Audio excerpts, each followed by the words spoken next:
All right. Welcome to the Pot, the Kettle, and the Boy in Maroon. My name's Scott Strickland, and I have a guest who's been here before. One of my main mans, my left-hand man. Left-handed, so I don't say right hand. Jalen, a.k.a. Hav, my brother. How you doing, King? I'm good. How about yourself, bro? I'm doing good, bro.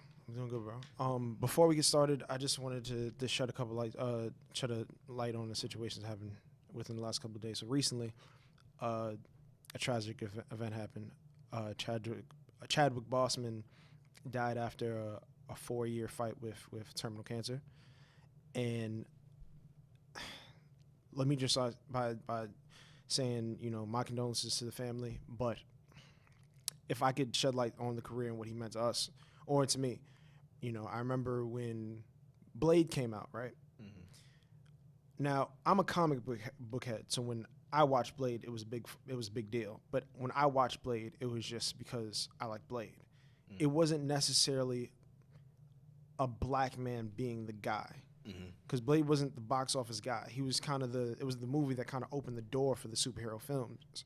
But it was a box office success. No, it sold, but.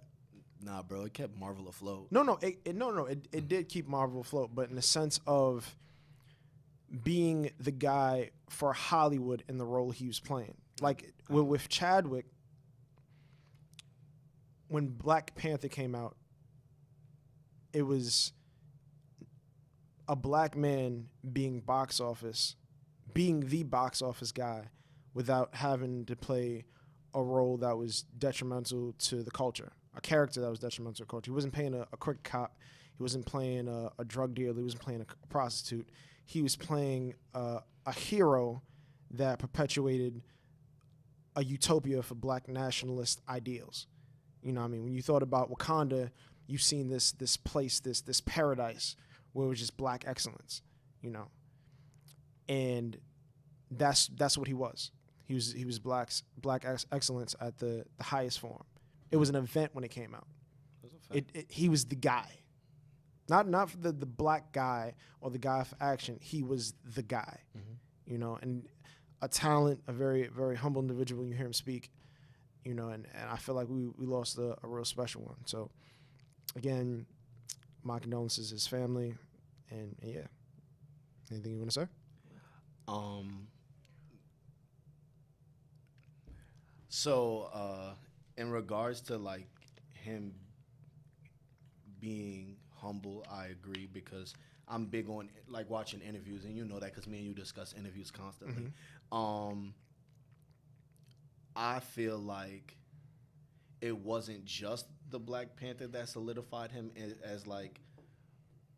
as big of a entity as he was, because even though that may have pushed him into a specific category, because right now, like, and it's not just movies, it's not just cinema, television, probably as well as comic books. I've read, because my dad's a super comic book head, and like we've had multiple conversations, gone to comic book stores. I mean, I never really got into it too crazy. I mean, I'm a fan, but nothing like I don't own 100+ comic books. Like, I'm not gonna lie to you, I probably throughout my life have owned like 15, and I just used to steal those from elementary school book sales. But 42. Oh the no, Jackie Robinson story. James Brown. I haven't watched was it Five Bloods? Like, I haven't watched the Five Bloods. Yeah, I've heard it's good, but I haven't watched it. But I do, and I actually, I want to say, I think it was FX that gave like a tribute to him. Like in every commercial, it was like a tribute to his life, and they had like a marathon of the things that he's been in. He's been in like more than that. Like, no, he's a talent. No, absolutely. I'm just saying, like, in regards to, so the just Marvel being Marvel at the moment in which he joined in what Black Panther sold more, boxed more than every movie. I think it sold 7, but it cracked $1 billion in the first week. But it's the only thing that sold is the only thing that sold more that box higher Endgame. was Endgame. Yeah. But that just goes to speak or attest to what that meant. Mm-hmm. And obviously, it wasn't just to our culture because we, as a people, we're not about we didn't do 7 billion in a week. Like, you feel me? Like, it speaks more to him as an entirety because he was able to bring from, what was that? Civil War. There we go. He was able to bring because it's like, all right, we can see somebody. I ain't gonna lie, bro. I fell asleep watching Doctor Strange in the movie theater. I'm crying. I fucked with the animations of Doctor Strange. Like, I sat through it. Yeah, you sat through it. You know I'm more of a, and again, that's not, it's DC, not, Marvel. I was more of a Dr. Faith guy. He's another magician. No, I know, bro. As far but as because of that, I'm more of a fan of Marvel cinema than I am of the TV shows because I feel like they don't got the bread. But I feel like, Marvel cinema has been great, and I feel like the last couple TV shows that they've come out with, I've enjoyed.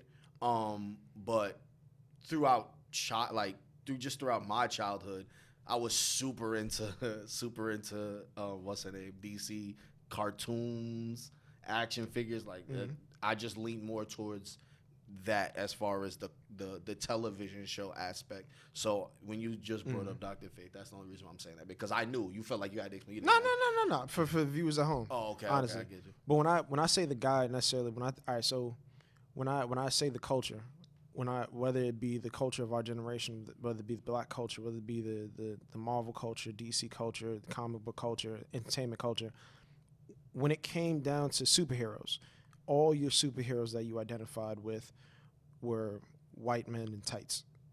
You feel what I'm saying? And these were the guys that sold.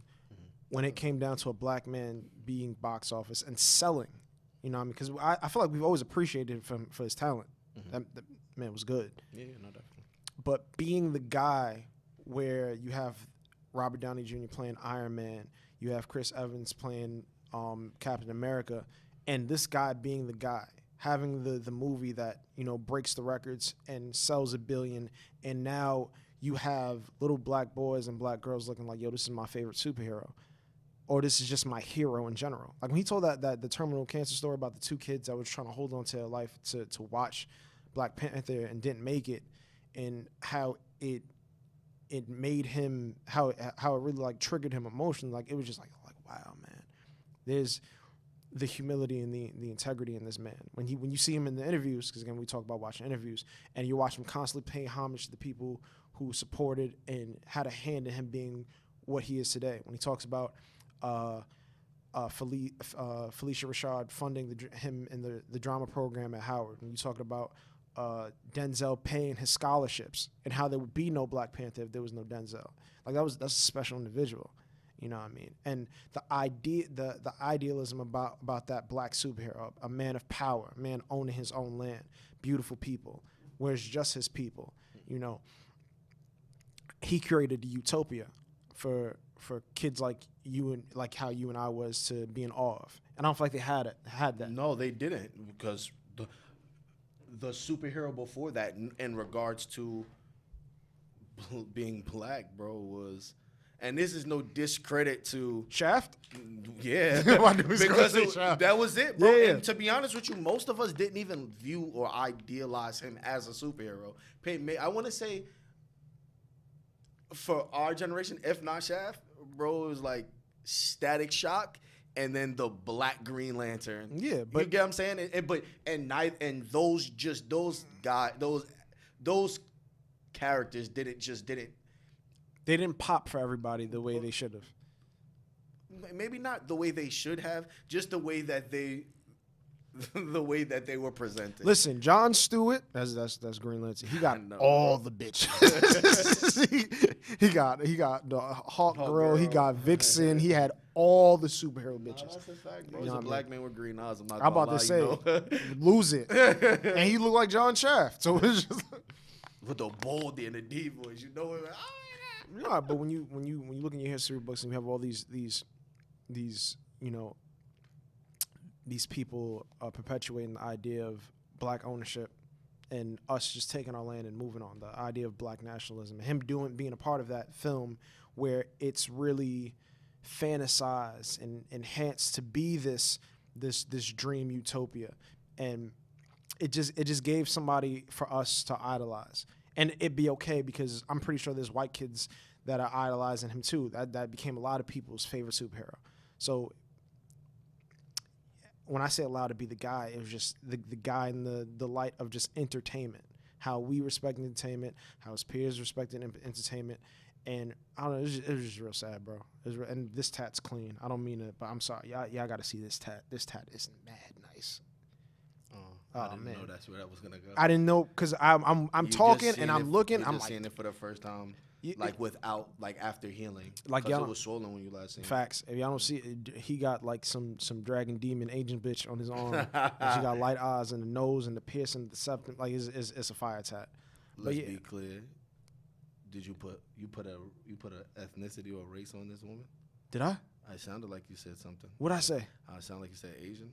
My fault. I didn't say Asian. Queen, black queen. He has black skins. Black queen. I was about to say this is an Ethiopian woman. She is from Africa. Oh wait. So now look, isn't? Oh no, never mind. I was about to say something crazy again. Go ahead. I was about to say something. Let it fly. No, I was about to be wrong. It's not even like ignorant. I was about to be wrong. You was about to say something like, "Where's Ethiopia?" You see, but I caught myself. I definitely caught myself. Because apparently there's Jewish Ethiopians and like listen, man, I'm not the history books. I may sound like I know what I'm talking about. Yeah. Huh? Judaism is a religion. There's been Jewish people in Africa throughout history. No, facts. Some of the earliest people who were Jewish. I know, because that's how we got we started the Jericho. We just did half of it. And it was like, it's too much. That was the ignorance. No, fact. I feel like Jewish people, they really fuck with the Jerry curl, but it was like, yo, anything after 2 curls is a little niggerish, so we just gonna keep it 2 curls. Yeah, fucking buffoon. I have Jewish friends. They fuck with me. They know I'm joking. But yeah, man. It's been a sad year, bro. It's been a sad year with him, been Kobe, the coach for Georgetown. I remember watching Don't forget Pop, bro. I'm not allowing that. I was gonna get there. Oh, I was gonna. Don't do that, bro. I was gonna. Oh no, bro. Pop, no, don't do that. I'm not gonna. So even with Pop Smoke, he was 20, bro.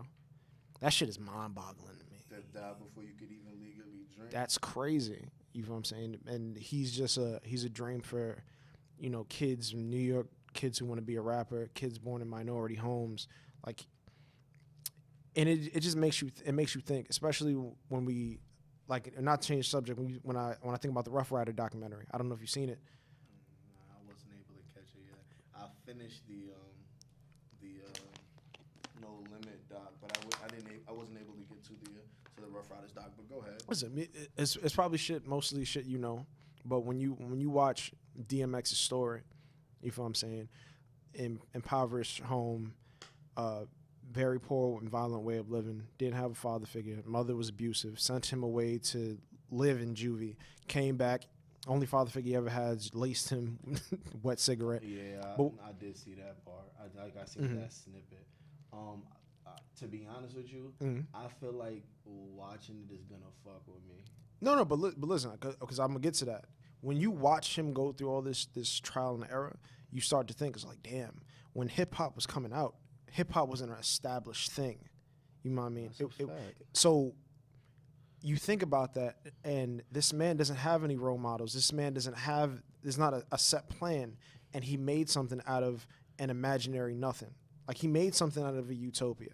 So it draws me back to that conversation with Pop, where it's just like, we have to pay homage to the men and women that look like us that create their own measuring stick. Because I don't think people understand how hard it is to not have idols, not have a base for what to be, not have role models, and to create your own measuring stick. You know what's crazy for you? And I don't mean to cut you off. No, do you think?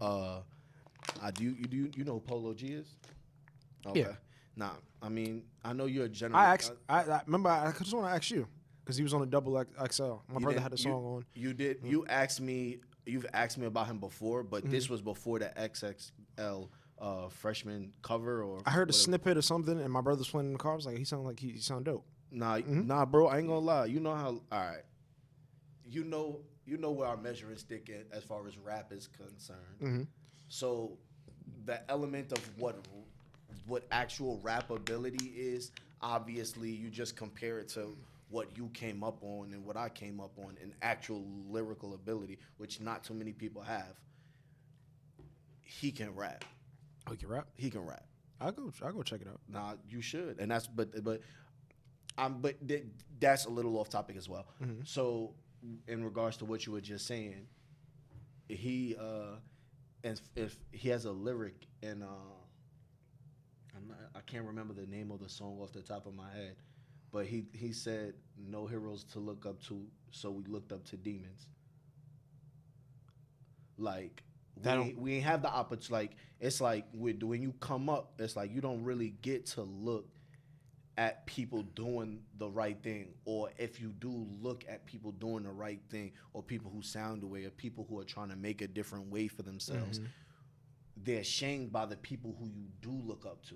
Like it's like, yo, that person's corny because they doing this or they're doing that. It's just like you get what I'm saying, bro. Like growing up, bro, I'm from the Jacks, and what's crazy is I'm not even from like no projects where it's like in like the worst part of like, man, I'm from Flushing, Queens, but I grew up in the projects. Most of the people who lived and are from other projects, because that's just how the housing works. That's just how New York City Housing Association works. They move people from one place to another. So most of the people who lived in my Jacks, bro, is from Far Rock, from the South, from a bunch of other different places. You get what I'm saying? And just in general, those areas, because I could walk 10, 15 minutes and be in a different area that looks completely different. Like I could walk 15 minutes and be in Forest Hills and see a bunch of nice houses. You can do that in the South, and now you can do that in Far Rock, because there was a point in time where it didn't matter where you walked in Far Rock, you wasn't about to see nowhere nice. That's a fact. You feel me? So it's just like niggas that you looking up to, you see like, yo, this person, I like the way they dress, I like the car they driving. You feel me? So I fuck with them. Like I'm not on some like I idolize them, because the only people I idolize are my parents.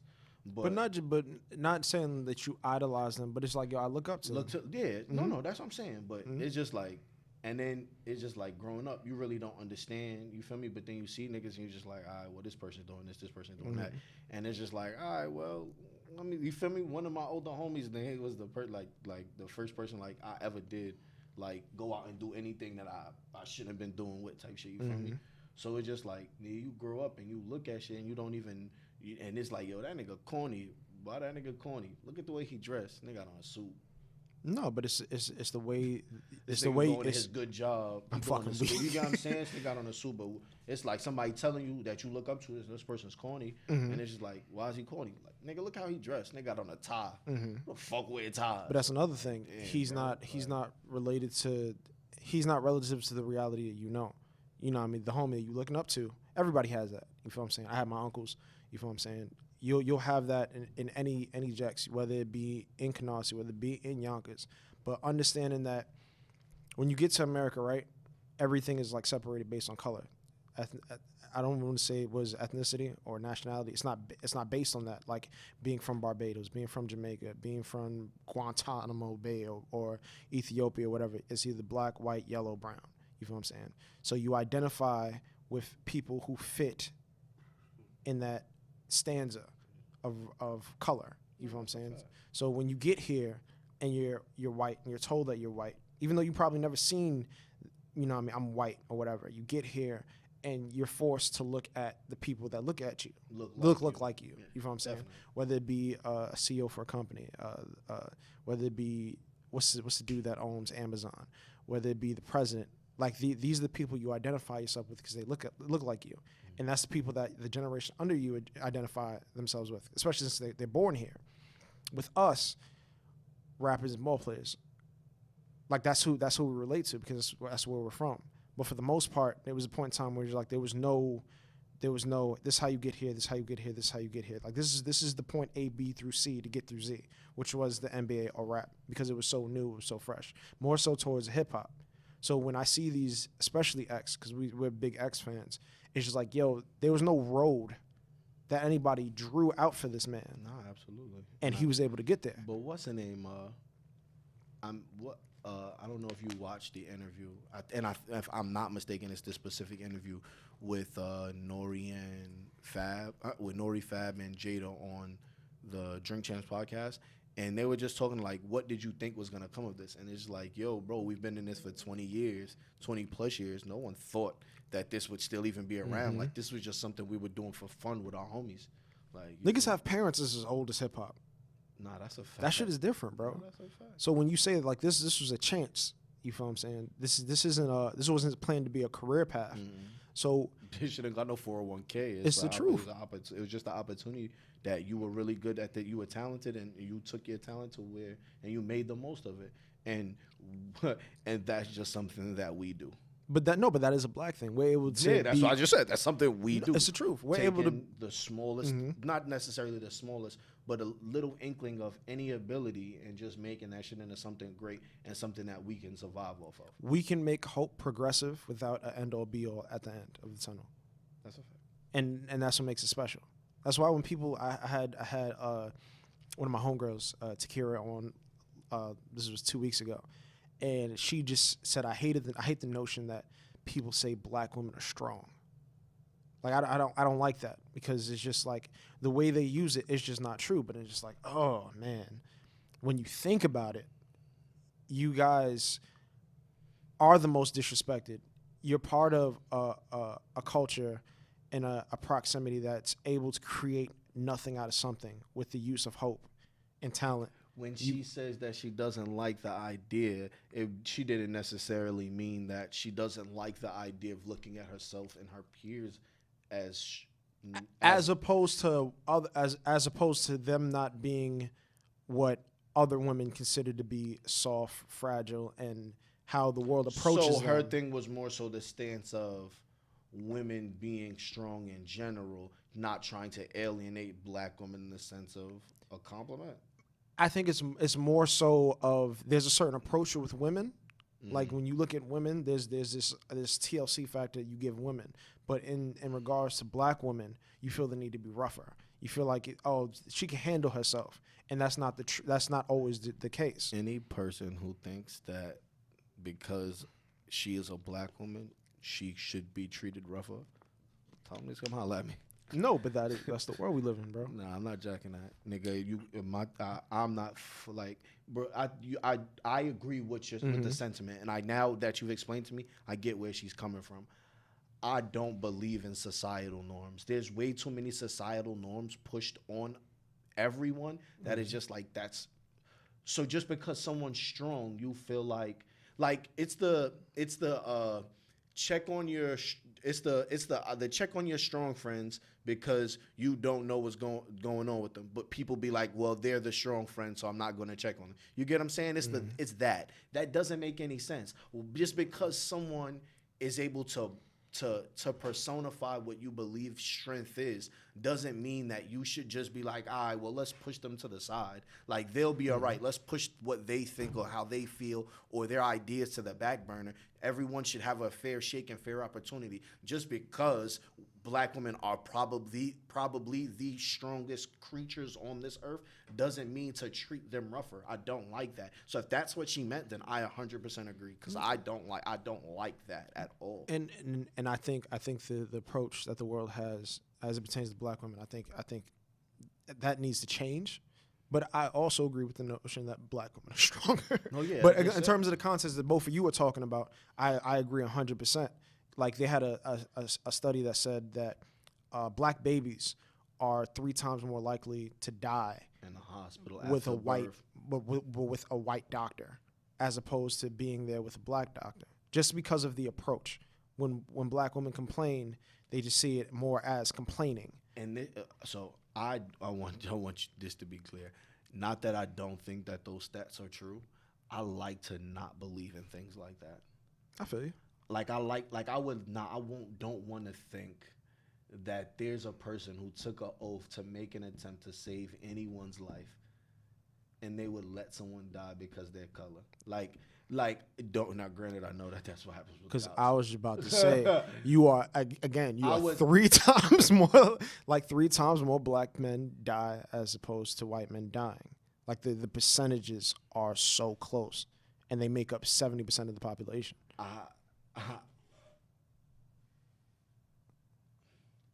And this is just me. I believe that, bro. To be honest with you, my nigga, I feel like a cop. I feel like people have become the cops because it's something. It's something to do. My fault. I feel like people have become cops because it's something to do. I don't think that doctors. I feel like that's one of those professions that people may turn into someone evil, or not necessarily evil, but not what they had the intentions of. Obviously, I do know that a lot of people do it for money, but it's just like that's such a profession that you would think, especially with dealing with babies, I feel like that's a passion profession. So in my head, I really just don't want to bring myself to believe that. Not that it's not true. I just, in my heart, like, I would be tainted as a person, like me. Like, I would I already don't trust doctors because of the Tuskegee experiment. So Fucking oh man, no, Oh. I understood. No, I agree. I agree. So like for me, like like my dad works at the post office, and I was on his insurance until I want to say like 2 months ago. So it's not like I don't have good insurance, but I'll be like, do I really gotta go get a checkup every year? Like, But that's the thing, and that's the thing I say to my mother, because she has the same the way of looking at stuff, the same things I say to my brother, because I feel like you guys want to believe that people care, people should care, and because they should care, they care. no, it's less about people and it's more about myself. No, And not in a selfish manner, but just more so like I'm, bro, no funny shit, man. I'm with all of the drama. oh, this nigga. That's what I'm saying. Like, I'm with all of the drama all of the time. Underneath that, shit can affect me in a super negative way where I can just be in a place where I don't need to be. So I don't try and look at things as negative as they can be because it would affect me. Fuck the rest of the world. It's going to affect me in a manner in which I don't want to be. But see, that's another thing, and there are people who assume that the way they are, people should.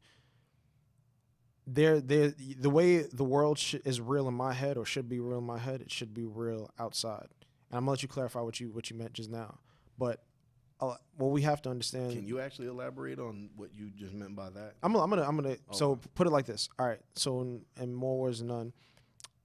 First, integrity isn't universal, and realism isn't omnipresent. Your reality isn't necessarily the reality of everybody in the room. That's a fact. Your adversity, your triumph, but even all the positive things, the way you would help an old lady, the way you love your family, the way you love your friends, the way you would help anybody. You got to understand that there are people out there, there's businesses out there that aren't built on the same morals that I'm built on. Exactly. And I understand that. But if I can get super negative mentally, and my mental negativity will project in a way on the world that I don't think it needs to be. Because I genuinely, and I know I know this is like a thing now in society where people are like super into like energy and all that. But I genuinely You agree. try. You feel that way. I believe, like, but I've always stand on that. If I put something out into the world, I just hope that the world gets it threefold. That's why I am how I am. That's why I love my friends. That's why I love my family. That's why I would help an old lady. That the things that I would do is just because I want everyone in the world to be like that. Like, it's just, so I feel like if I don't put those things out there, things are just going to be worse. I don't think that we need one more person to be hateful. No, There's I already agree. so much hate and negativity in the world that I feel like the amount of shit that the amount of hate that could come from me doesn't need to be in the world. The amount of negativity that could come from me doesn't need to be out there. I understand. You know what I'm saying? I think, but for me, I think accepting that the world can be a negative place, or that I believe the world could be a negative place. No. I know the world can be a negative place. I'm a black man in America, nigga. No, that's I a know fact. the world could be a that's a negative fact. place. But I think allowing it for me to know that the world is a negative place allows me to be positive, because I know that whatever possibility I put out through the world is through me. So it's the rule of 10. I feel like if I tell 10 people good morning every single day, I feel like for the most part they're going to tell me good morning back, and maybe 1 or 2 people tell me fuck off or won't say anything. But if I tell 10 people to go fuck off, the percentages of them telling me to go fuck off right back is really high. So again, what you put out in the world is what you put out in the world, but I live through the possibilities of me while accepting the reality of possibility with everybody else. People can be fucked up in all situations. So look, I'm not gonna tell nobody good morning. Oh, this nigga. No, but listen, I'm not gonna tell nobody good morning because you see how you just explained your good morning scenario? Why you would tell 10 people say good morning as opposed to 10 people go fuck off or go fuck yourself. Yeah. I'm in the realm of like, if I don't say good morning, nothing negative has to come to me, because even if I say good morning to 10 people and 9 people say good morning, that one person that tells me to go fuck off or fuck myself, I might punch in the face. But see, I'm saying. I know that it could be that, and I don't want that. You get what I'm saying? I understand what you're saying. That's all. That's what I'm trying to get at. Like, I would prefer to not. I would prefer that. I don't want that 90%. Like, I don't that 90. I need the 100% or nothing at all. I get it. And I really just don't be taking it. I'm fucking weak. You know how people like you walk in the room? I do it because it's just like Christmas, right? I never liked Christmas growing up, but I was raised to give. You give love, you give positivity, you give gifts, whatever it is, but you're doing it so that the person can feel good. I don't do it for a reaction. So the same thing with good morning. I'm doing it just because maybe somebody didn't tell you good morning today or have a blessed morning today. And maybe it will make you feel good. You don't need to tell me it back. Because I'll be at work sometimes like, good morning. Niggas looking, fuck this nigga. I also think that's a New York thing. That's the thing. Like, this nigga up to something. This ain't genuine. Niggas don't say good morning. Nigga, I'm mad. I ain't get my coffee yet. What are you talking to me for? That's the thing. Why you in my face? I didn't get my coffee yet. Why you in my mouth? No, that's a fact. But that's how I just see it. I want to be the positivity that I want from the world. And I want the world to tell me good morning every day. Even if it doesn't, I would love it if they were generally telling me good morning every day. Now, I don't accept gifts. I'm not really good at that. I'm still working on that. Accepting positivity. I'm not good at accepting compliments. I just got in a 2-hour long argument with my shorty about because she be like, yo, I say something and it's just like, you can't take a compliment. But I feel like, and I just like, I don't do, maybe my thing is because I do things with generosity in my heart. Yeah. That I don't care for the compliment. Mm-hmm. Like, if you like, thank you, like, you don't have to tell me how good I did whatever it was. Mm-hmm. You get what I'm saying? Or you don't have to, like the thank you is the genuine, like, like a smile is, like, cool with me. Mm-hmm. Like, you get what I'm saying? Like, it's less about hearing someone acknowledge what I've done positive as opposed to just wanting to do what I feel like is right. I understand, but because I have a problem with that too. So much so that when people give me compliments, I give them the most awkward thank you. Like, I just try to get it out the way. Thank you. Like, and I'll just keep talking. And it kind of seems ingenuous, but disingenuous. But sorry. I'm okay with that, bro. But yeah, I really don't know how to. Thank you. Thank you for noticing me. Thank you for noticing I did that. Whereas when real actuality, they're doing it for the same reasons you give. They're giving back. The thank you is me giving back. You know what I mean? So I'm getting more comfortable to just seeing that. And I don't know, bro. It's still hard. It's still hard. To be honest with you, I think that my not like being accepting of compliments may come from the fact that I don't like notoriety. I hear you. Like, But you gotta expect if you're doing it. That's what work and is that's for what anything. she was telling me. She was just like, but you gotta expect, you know, if you do something that somebody's gonna, and it has nothing to do with. It has nothing to do with. But It has nothing to do with the accepting of the. It has something to do with like the continuation of what comes after. You get what I'm saying? So you think there's an expectation? Less of an expectation and more of a just me. I don't think it's an expectation thing. It could be, but I don't think so. I feel like. So you one of them niggas that when Shorty be like, "Oh, the sex was good," you just be like, "What do you want from me?" Nah. Cool. What do you want from me, bitch? Nah. You saw hot in your wallet. I just be like, all right. I tried. Like, you good? I'm like, I tried. That's definitely been my energy. That's my MO. I try. Like, I appreciate thank you. Like, that's it. Because for me, that compliment just mean like, because now it's like fumble. Nah, it's like I gotta give a compliment. Like, maybe it's like I feel like I gotta give one back. Like, I don't know. Are you one of those? Not that I'm one of those. Just like it's weird. It brings something out of me that I don't like. Like, I don't like notoriety. Like, cool. Like, I'm weak. Like, nigga, your leg was shaking. I know I did my thing. She was like, "Oh man, dick was fire. I like your breast." This is the areola. No, the areola. Nah, but no, but there's a need for it. I feel like, but it's the whole idea of giving you flowers. I feel like when you're doing your job as a human being, if I'm just watching you, even if it doesn't involve me directly, if I see you getting up, working every day, I wake up and just tell you, thank you. Like, in regards of how you are with your mother, I tell you all this all the time, yo, bro. I feel like you, even though it wasn't A to B hands-on, I feel like you inspired me to save my relationship with my mother. Even though it wasn't necessarily a talk we had, it was just seeing you with your mother. And I say thank you because of what it did for me. Not necessarily because I want you to necessarily hear the thank you. Mm-hmm. It did something for me in a positive way. And it being the person I am, for you to give me something that I can do something with, something that's really, powerful in my life, I have to say thank you. Otherwise, it's just like, it's like I give you a meal and then you just go about your business. That was my meal. Like, thank you. Nah, I don't like. See, he got uncomfortable. Yeah. see what I mean? But this is the thing. No, but I'm saying though, but it's the fact that you were able to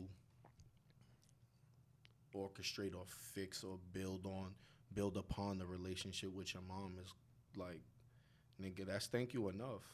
I feel you. You know what I'm saying? Like, that's just, no, I'm just saying, That's just me. Like, I don't like that. Like, I appreciate the thanks, but like, what came from what I did was way more. Not saying that your thank you wasn't appreciated, but what came from it was way more like gratifying to me. But then it's all about notoriety. It's all about giving. When you give a gift, like that was for me. It's like I'm letting you know, like as a gift, this is what you did, and this is what you're capable of doing for people. And I get that, bro. It's just I don't care. Like, I don't care about the words. Like, it's what transpired is what does it for me. If y'all could zoom in, he's tearing a little bit in this right eye. He's tearing a little bit. I see Don't listen to this nigga. This nigga's emotional, B. Never. Emotional. I promise you, nigga. I kill everybody. But you said you watched the No Limit doc. What'd you get from what's something that you got from watching that you didn't have before? Though everyone it seemed like everyone was complaining about Master P's work ethic. It seemed like it just seemed like everyone was so upset with the fact that he wanted to do so many other things. Mm-hmm. Boy, he got niggas to where they were. Niggas had millions of dollars. Niggas had homes. That shit is different. In places that they should not have had homes at. Like, you get what I'm saying? And not saying that they shouldn't have had homes there because of their black, but it was like he put people in the place to win. Even if they would have had the money themselves, they probably wouldn't have been able to buy that crib. Like, bro, it was in Louisiana. They were living where like the mayor of Louisiana, I mean, like in Baton Rouge, the mayor of Baton Rouge, whatever, lived. Like, you get what I'm saying, bro? In a gated community. These are people who like. These niggas is from like some of the worst neighborhoods, and at that point in time, the murder capital of the United States. Mm-hmm. What? Like, that shit is crazy. For me personally, bro, I would never look at anyone and be like, this nigga got us here, but he's doing something wrong now. No, my nigga, we gonna follow this nigga, bro. He done brought us to where these niggas was complaining, like it was like niggas was complaining. Now, granted, he had a falling out with like the producers that he originally was dealing with, and I mean, shit like that happens. You feel me? But like for me personally, it's like, bro, you my brother. We ain't nigga. You my brother. Like, if me and you look at each other like brothers, it would be weird for me personally to not believe that you got my best interest at heart. Now, I'm not saying I'm going to put my full trust in anybody on this earth. But if you are trying to be successful in other endeavors, nigga, I'm going to follow suit. We going to go get this some money. Like, this shit is out here, bro. We ain't have an opportunity to make it like we did. Like, you get what I'm saying? Like, niggas was selling drugs, doing this and that, gambling, whatever. Nigga, we ain't had no opportunity to make no fucking millions of dollars. Oh, yo, you about to invest in shit. You ain't gotta give me this. You keep that. This is my percent. Let me get this percent? Like, you feel me? I need some of this equity in this. You feel me? If you making films, I need it. Like, but look what you're saying. Look, I think there was, especially at the time, there's so many niggas that didn't know what equity meant. They don't know what investment means. No, and I get that. But what I'm saying is, P was putting niggas on. Oh, no, that's a fact. So my thing is, me personally, bro, I'm going to absorb everything, bro. Like, I can't be, bro, if you can't teach me how to do something, I really don't even understand what your purpose is, and not to just use people. You feel me? Like, I feel like that's some corn bullshit. But if we can't be around each other and it doesn't necessarily have to be learning something to what society feels like is learning something. But if I can't get nothing from just having a conversation with you, what is we doing? But if you remember what you said earlier, it's like when you're from the Jacks, when you're from the hood, right?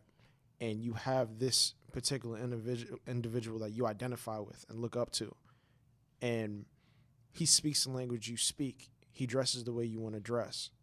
He's who he is in that environment that you want to be. Shit changes how you look at him when he starts speaking a different language. I don't understand what equity means. I don't know what stock and investment means. I don't understand why you want to. Wait, but listen, I don't understand why you want to move us to this neighborhood, or why you want to take these endeavors and do that. You're speaking a different language. You're a different person to me. I don't identify you as my brother anymore, and that's the problem. I see a lot of dudes because of where they were, but where they were still mentally, you know what I mean, that fucked up their relationship with P. But see. But that's what I mean, though, bro. That's the problem. Your brother didn't change. You know how they say when you get money, you don't change. The people around you change, and that doesn't necessarily mean that they change in a way that's detrimental to your relationship. It's that they change in a way that they're still stuck in the past. You get something, you gotta move differently. Bro, if I don't understand the word that you say, yo. What you say? But even further, like when you just disengagement, and whatever, I only move the mic to the you side. You don't got to, because my thing is, like, I'm not so ahead of myself as a person where it's like, yo, you can't correct me on camera, or you can't correct me in front of people. That's weird. You feel what I'm saying? I want people who are genuine with me all the time. But that's who you are as. You know what I'm saying? That's who you are as a person. I don't like yes men. But. And we had that conversation. I don't do it. I can't. But, no, and you shouldn't. But my thing is, I think it's weird to not wanna advance. Bro, I'm just saying. I feel like if this man is advancing and he's getting to the bag, and we all trying to get to the bag, I'm going to absorb. I'm going to learn. I'm going to try and adapt. Life is about adapting. If you don't adapt, you die. If you show weakness, you die. It's so many things that can cause death. You die. and it doesn't necessarily mean actual death. It just means, like, bro, I ain't gonna lie. The niggas that was, and this could just be because I'm from New York and it was a different time. I don't know the people he was fucking when he was in the Bay. Like, I don't know those artists. Mm-hmm. Do you? Wait, who was fucking when they was in the Bay?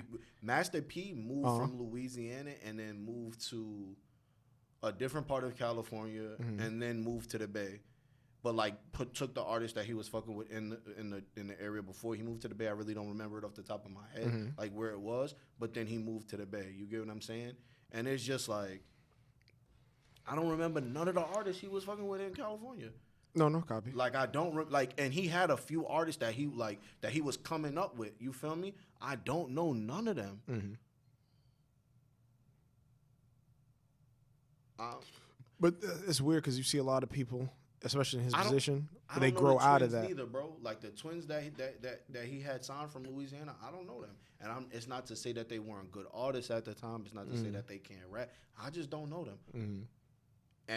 And I'm super into hip hop for real. For me, just not knowing them is because they weren't prevalent in what the success of the entirety of No Limit was.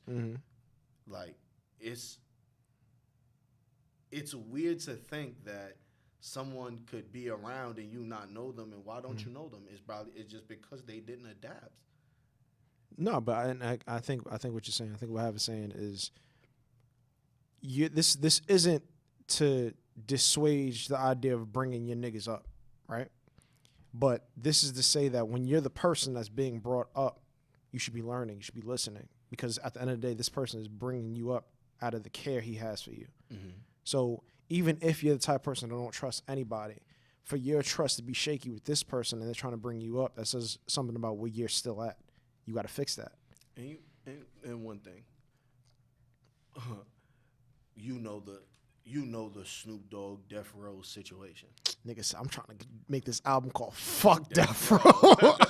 Yo, but I wanted to hear that shit. Like, that shit in the archive somewhere, bro. I don't feel like they delete music. That shit somewhere. Facts. That shit somewhere. Niggas got thousands and thousands of songs. I'm trying to see what that album was like. Try to hear what it. Niggas got Biggie verses like tucked away in studio. That's a fact. Yo, I'm sorry. This is a little bit off topic. Yo, what do you think about the Jam Master Jay shit? Like them finding the niggas who allegedly killed him 20 years later. Growth in technology, you know, I think DNA is still like really, really young. Super. We had that conversation too. It's still really, really young. So there's just more technology than they had back then. Listen, justice is justice.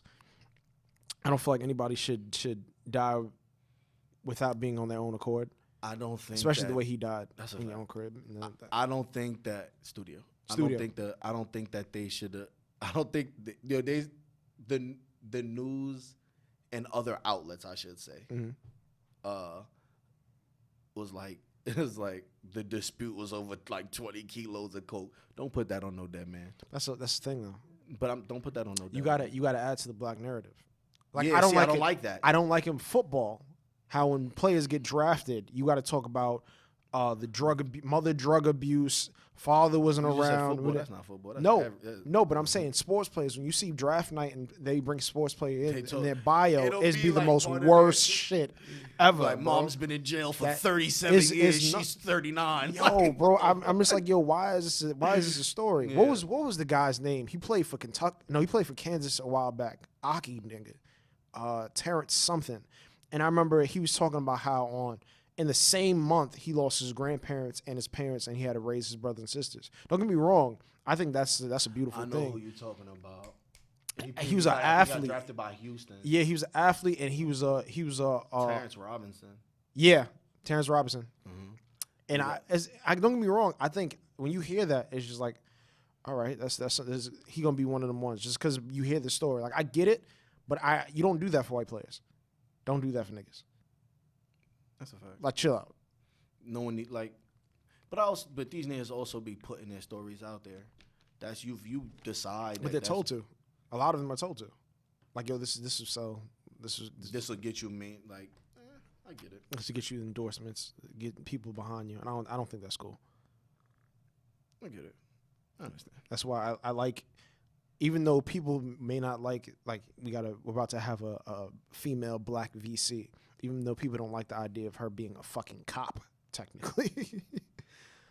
It feels good to know that we can paint the narrative and just say, yo, first woman, first black woman, first politician to be of a HBCU that's being inducted as a VC, and she's probably going to be the president. Like, it's okay that we can just keep it a positive narrative.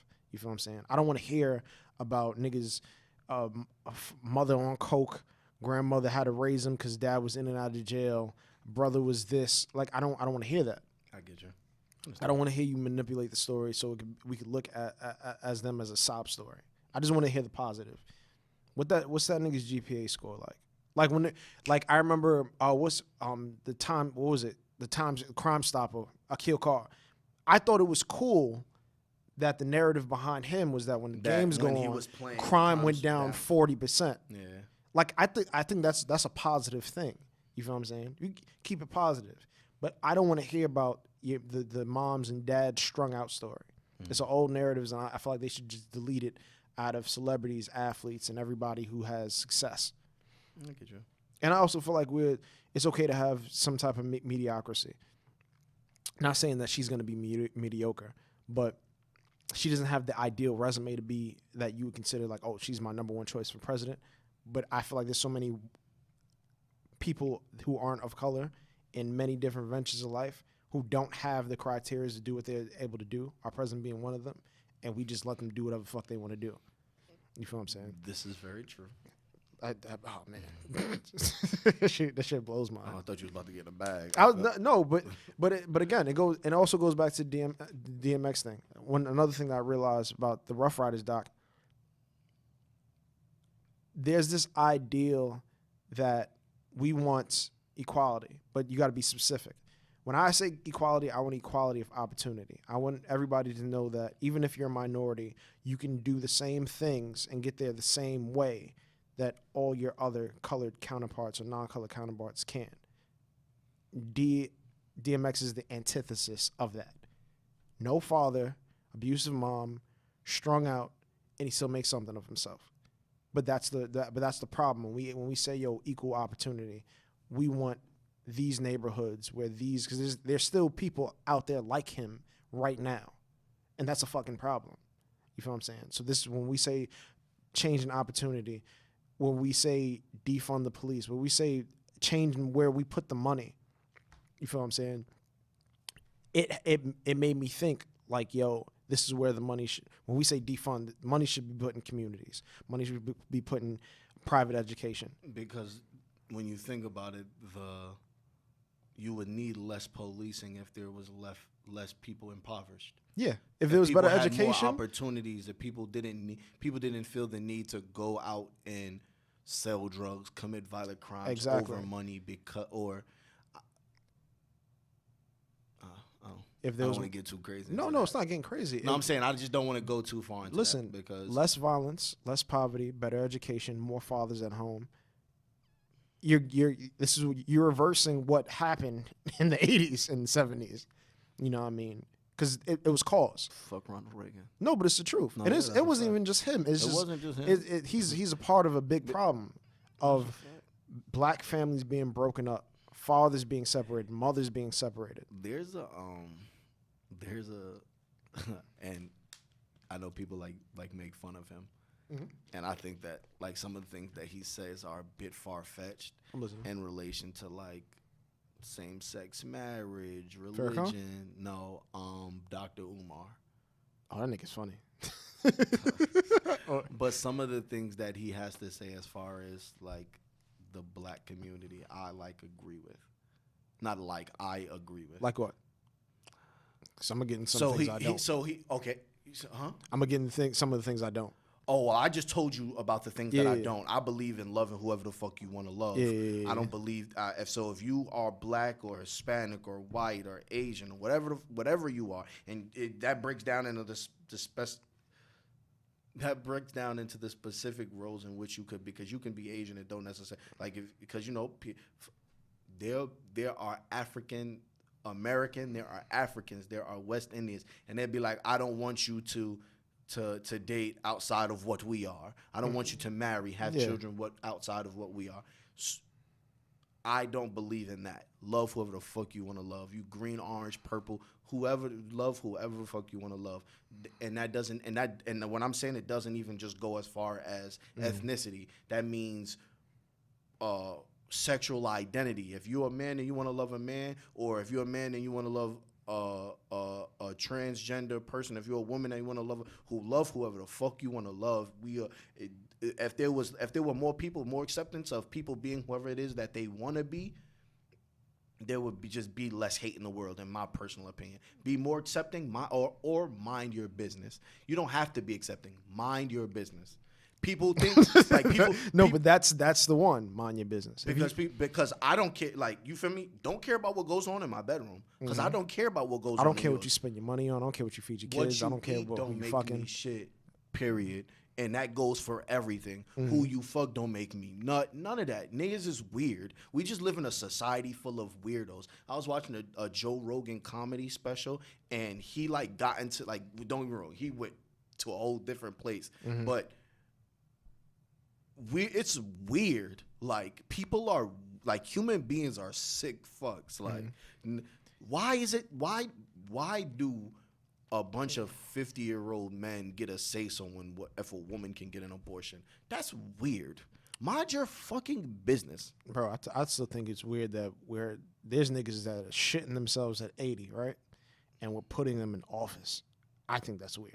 I feel like you're 70 and 80, you got... Oh, the fact that you can... How old you got to be? 45? 45 is the limit. But listen, if you are between the ages of 70 and 80... you live by one code: don't die. Like, that's the only thing you should be doing every day. Don't die. Wake up, don't die. That should be your plan. You shouldn't be. It's impossible for you to grasp nuance with the growth of technology. I don't know if it's impossible. I think it's impossible. I don't know if it's impossible. I don't think that it's very likely, especially because a lot of the people that are from a certain generation just don't think that the way that our generation lives and the generations under us live are acceptable. My thing is that the reason why I think it's impossible is it's just the idea of empathy. If I didn't experience what you experienced exactly the way you experienced, I don't believe that empathy can exist. I can feel bad for how you feel like you can show sympathy, yeah, but you don't have empathy. And that's what I'm trying to say is when you're from a certain era, there's certain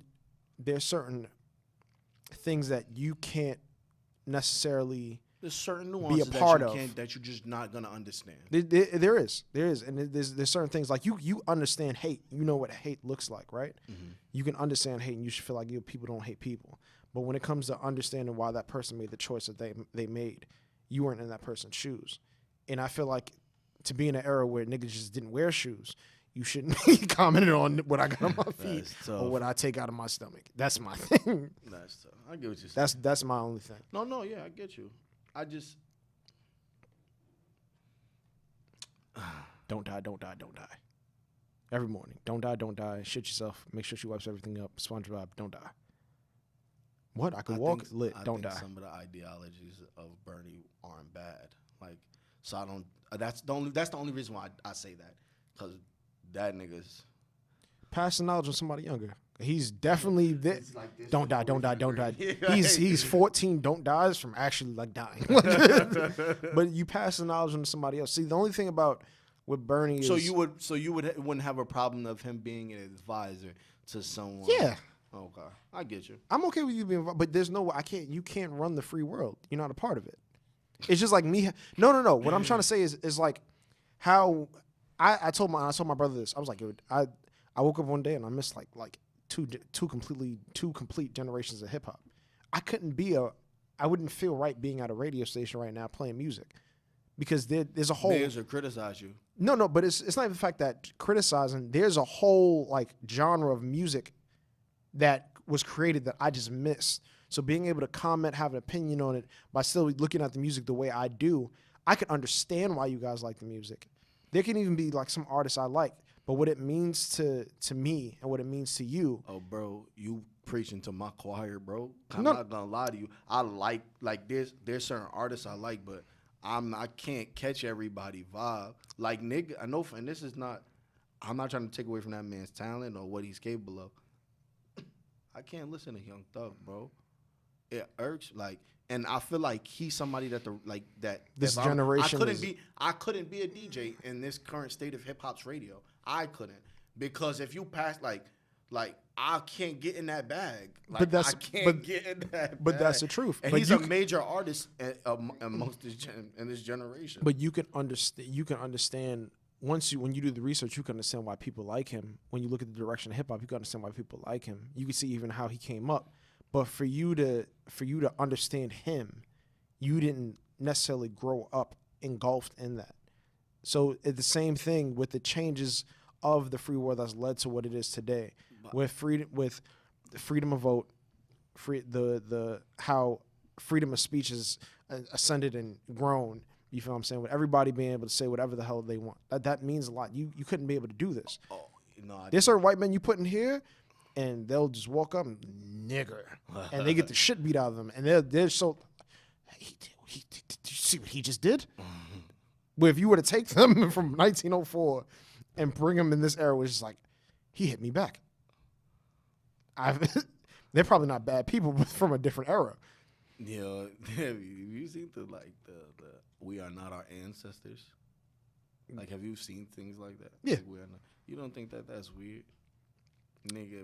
I think it's a truthful statement. I think it's a truthful statement. But they're bro. You're a victim. We are only capable of being like this because of our ancestors. No. I think it's weird to feel like niggas be like, essentially, like, I feel like that's a disrespectful statement. Like I think that's weird. Like, I don't know, bro. I just personally feel like there's so many things that they're just weird to me. Like, we are able to speak freely because of our ancestors. So to say something like that is basically like saying like our ancestors was weak. I don't think by any means our ancestors were weak. We are only able to fight back the way that we are able to because our ancestors fought back. They may not have done it like, cause bro, there may have been a nigga on that plantation that was just like, I'm with the drama, but a lot of other people, because of the lack of resources, like, I'm not with the drama. You get what I'm saying? So you think like basically it's just like you're saying like what these people did was weak. Is like weak when. But I don't look at it as weak. I look at it as like, because at one point in time, like, I love reading. You know that. There was a point in time you get killed for knowing how to read. I'm very grateful for it. You know what I mean? But when you think about what our kids is going to be, they're going to look at, when our kids get grown up, you feel what I'm saying? They go through school and they go through their shit when they find themselves. They're going to look back and be like, yo, our parents is wilding. Global warming was a real thing. And these motherfuckers didn't make any, like, they didn't take any action. We couldn't grasp it because it wasn't real to us. It's going to be very real to our grandkids. And they're going to be like, yo, damn. These niggas ain't give a fuck about me. Facts. but it's true. But you're a product of the times, whether you be a victim of it or you're somebody who conquered it. You are a product of your times. So when I hear that I'm not my ancestor, I just hear that, yo, I have the knowledge that they didn't. I'm here because of them, but I have the knowledge that they didn't. All right. I just feel like the way I've seen it, I get the way that you're taking it, but I feel like the way I've seen it seemed more so disrespectful to. But see, we also had the conversation. I told you my whole thing is like, yo, I'm gonna take the most positive thing out of what everybody's saying, because I feel like it's too easy to be like, yo, what you mean by that? You see why I say I also could go to a negative. No, it's the truth. It's the truth. Speaking of that, speaking of equality and all that other stuff, I got a question to ask you. So yeah, everybody love who you love, be who you want to be, all that. If Jeffree Star gives you $1 million to sit on his lap, oh no, he's sitting on your lap. You gotta hold his ass for $1 million. Million. He counted it for you. Why? No, because I'm cool. I'm good. No. Oh man, you're too cool to be rich. Nah, I'm not. It has nothing to do with cool. Or are you too cool to hold ass? I'm definitely. It has nothing to do with being cool. I don't. Yo, and yo, we went to what's her name? We went to a drag show. Oh, this is lovely. Huh? I said, oh, this is lovely. I'm listening. Nigga, this goes more into I don't care. Whoever, no. Whoever, like, I don't care how anyone is. Like, I believe as long as what you do makes you happy, I don't give a fuck. So I'll be, because I was there. It was I've gone to a drag show for a former coworker, and I've gone to a drag show for JP. Because I fuck with JP and I fucked my old coworker. But wait, hold up. Let me say this. Like the sarcasm behind, oh, that was lovely. Like me just being stupid. I've literally done like articles on drag shows that they've had at Kingsborough. Oh, no, I have no problem with I know. Nigga, I know. I wasn't saying. No. So for people listening, don't get me wrong. I'm going to say whatever the fuck I want. But I'm just saying. But like, if I fuck with you, I'm going to support you. So I don't give a fuck what anyone does. Shout out JP. Facts. I'll support, if I fuck with you, I will support you in whatever you do. So we was at a drag show and I'm sitting in the front row and Jade was like, you should have known that was gonna happen, because if you're in the front row, you have to be incorporated. You're gonna wind up. Oh, you don't necessarily have to be. No one sat in my lap. But no funny shit dance. That I don't remember what she did, but like. Some shit like with some like a whip and like the conversation we just had. Hey, yo, boy, no matter how much I wanted to be like, yo, please don't like chill out, yo, boy, I was like, cause I was just like, damn, bro, please, like, and it had nothing to do with like me feeling uncomfortable. I just like, damn, like, what the fuck am I supposed to do? Type I'm shit. fucking Like, weak. I don't want this shit. I'm weak. You sat in the front row, nigga. Wait, when you said she whipped you, did she have any like commentaries like getting hot box, boy? No, that's fire. you gotta be in full character. Shit was just, huh? You gotta be in full character if you're gonna do something like that. You gotta be in full character. Whatever you do, Rodney. I don't give a fuck what character you in. You're not about to call me no boy. I don't give a fuck what character you in. I'm crying. Nigga, it's not. No funny shit, bro. If I was to act, I would never play in a slavery movie. I'm not joking about you calling me no boy. I'm not acting about you calling Some me of them are too good. Like, we was watching Detroit. Don't get me wrong. I think Detroit's hilarious. And it's not funny for the reasons of being funny. It's just like, like it's on some, like if you know me, you know I got bad sense of humor. And it's just like, that's just the way I am. Like, when they're calling out sniper, and they're just saying sniper, whoever out the window, and there's a little girl, and just sniper. But that was like their go-to. And when the niggas run up the fence, he's like, look at the specimen on this one. But when you see them act in those roles, they're so good that if you see them on the streets, like you just want to just like. Oh, nah, no funny shit, bro. The nigga who played Thanos can get this smoke. Has nothing to do with racism. Fuck that nigga. Fucking weak. If I see that nigga on the street, nigga, it's smoke, nigga. See, fuck that nigga. On the set, nigga. He's played some fucked up roles. Because he was the dude that killed, if I'm not mistaken, if you watch the Milk movie, he was the dude that killed Harvey Milk. Movie? Milk. I think he was and correct me if I'm wrong, I think he was the first gay politician in Southern California. The actor's gay? No. Oh. The role he was playing, Harvey Milk. And I think kills him. For what, though? For being gay? Yeah, I think so. Yeah, that was the thing. It was, you couldn't just go out and just... What? Be a gay politician. Listen, it was bad. In the movie is a real fucked up movie. There's a scene where you laughed during the movie. No, I didn't. No. There was no. Sick. The only time, and it wasn't a giggle like awesome fucked up shit. It was more so like, damn, this nigga, the way he set this up it was a giggle. it was more like the way he set this up. Like he made it a big bang. Like this is really creative. Like Harvey, him and his boyfriend was having problems because Harvey's on the road and stuff, and his boyfriend was back home. He's feeling lonely. You know, at that time, it wasn't cool to just be gay, walk outside, and be safe. You feel what I'm saying? So there's one night when Harvey comes home, and there's... See what I'm saying? Don't you think that's weird? No, facts. I'm not my ancestors. But when Harvey comes home, there's a bunch of these signs. You did this, Harvey. It's your fault. And that's why I'm like this. It was something along those lines. Like I'm paraphrasing here. And then he was in the kitchen. He hung himself. But it was just like, damn, this nigga is mad creative. Like the way he got to that, it was like, yo, he really thought this out. And he did all of that to hang himself. Like when Harvey read all the posters, and as he's reading the poster, he goes in the kitchen, and you already suspected, they got the music and the setup, And I'm not laughing at the fact that he hung himself, because that's not cool. Suicide is not cool. You know what I mean? I've had friends who have been depressed. I've been depressed. I know what it's like to be there. You feel what I'm saying? It was the creativity that was put into leading Harvey to the kitchen. It was like, yo, damn, this nigga could have been special. Like, for him to do that, like, he could have been an author. Like, he could have been special. It's like all that wasted talent. You know? All that wasted talent. Yo. But sometimes you watch people play roles, and it's just like, damn, you're too good at your role. You're too. I don't know how I feel about you. You might be a bad person in real life. You might be a bad person in real life. Question: how do you feel about men, grown ass men, commenting negatively on female music, like the WAP video? Yo, niggas is weird, bro. I'm gonna keep saying that, bro. We live in a fucking weird ass society. Why does it matter to you? Why? Nigga, Uncle Luke was, 30 fucking years ago? Wow. Stop, pop that pussy. Let me see you, dude.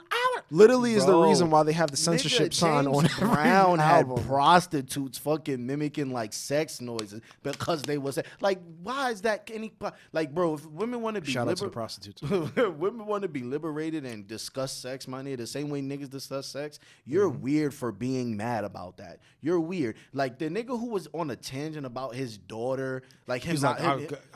good thing I got my daughter. I had to get my daughter in line so she didn't have to hear that mess. Him not wanting it. Like, you get what I'm saying? Like, bro, if I look at it like this, whatever you don't think is right, you try and raise your children to believe in the same things that you believe in. But if they don't, they don't. You made the effort to raise them what you feel like is proper, or like properly. Why is it any of your concern what these women are rapping about? There's didn't that song's number one, or was number one, or number two.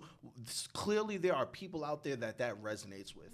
Why the fuck is it any of your concern? Because motherfuckers want to have everybody wants to have an opinion on shit that they don't understand, and they want group opinions. They want niggas to agree. Oh, you agree with me? Let me put this out there because so other people can agree with me, and we could just be mad together. Fucking weirdos, cornball weirdos. Not weirdos like, oh, that nigga's creepy. Cornballs, like, you're a cornball. But you know what really makes it weird is because I look at female rap as its own genre. Reasons being, not saying that it's less than. It's different in its own. They have different inspirations.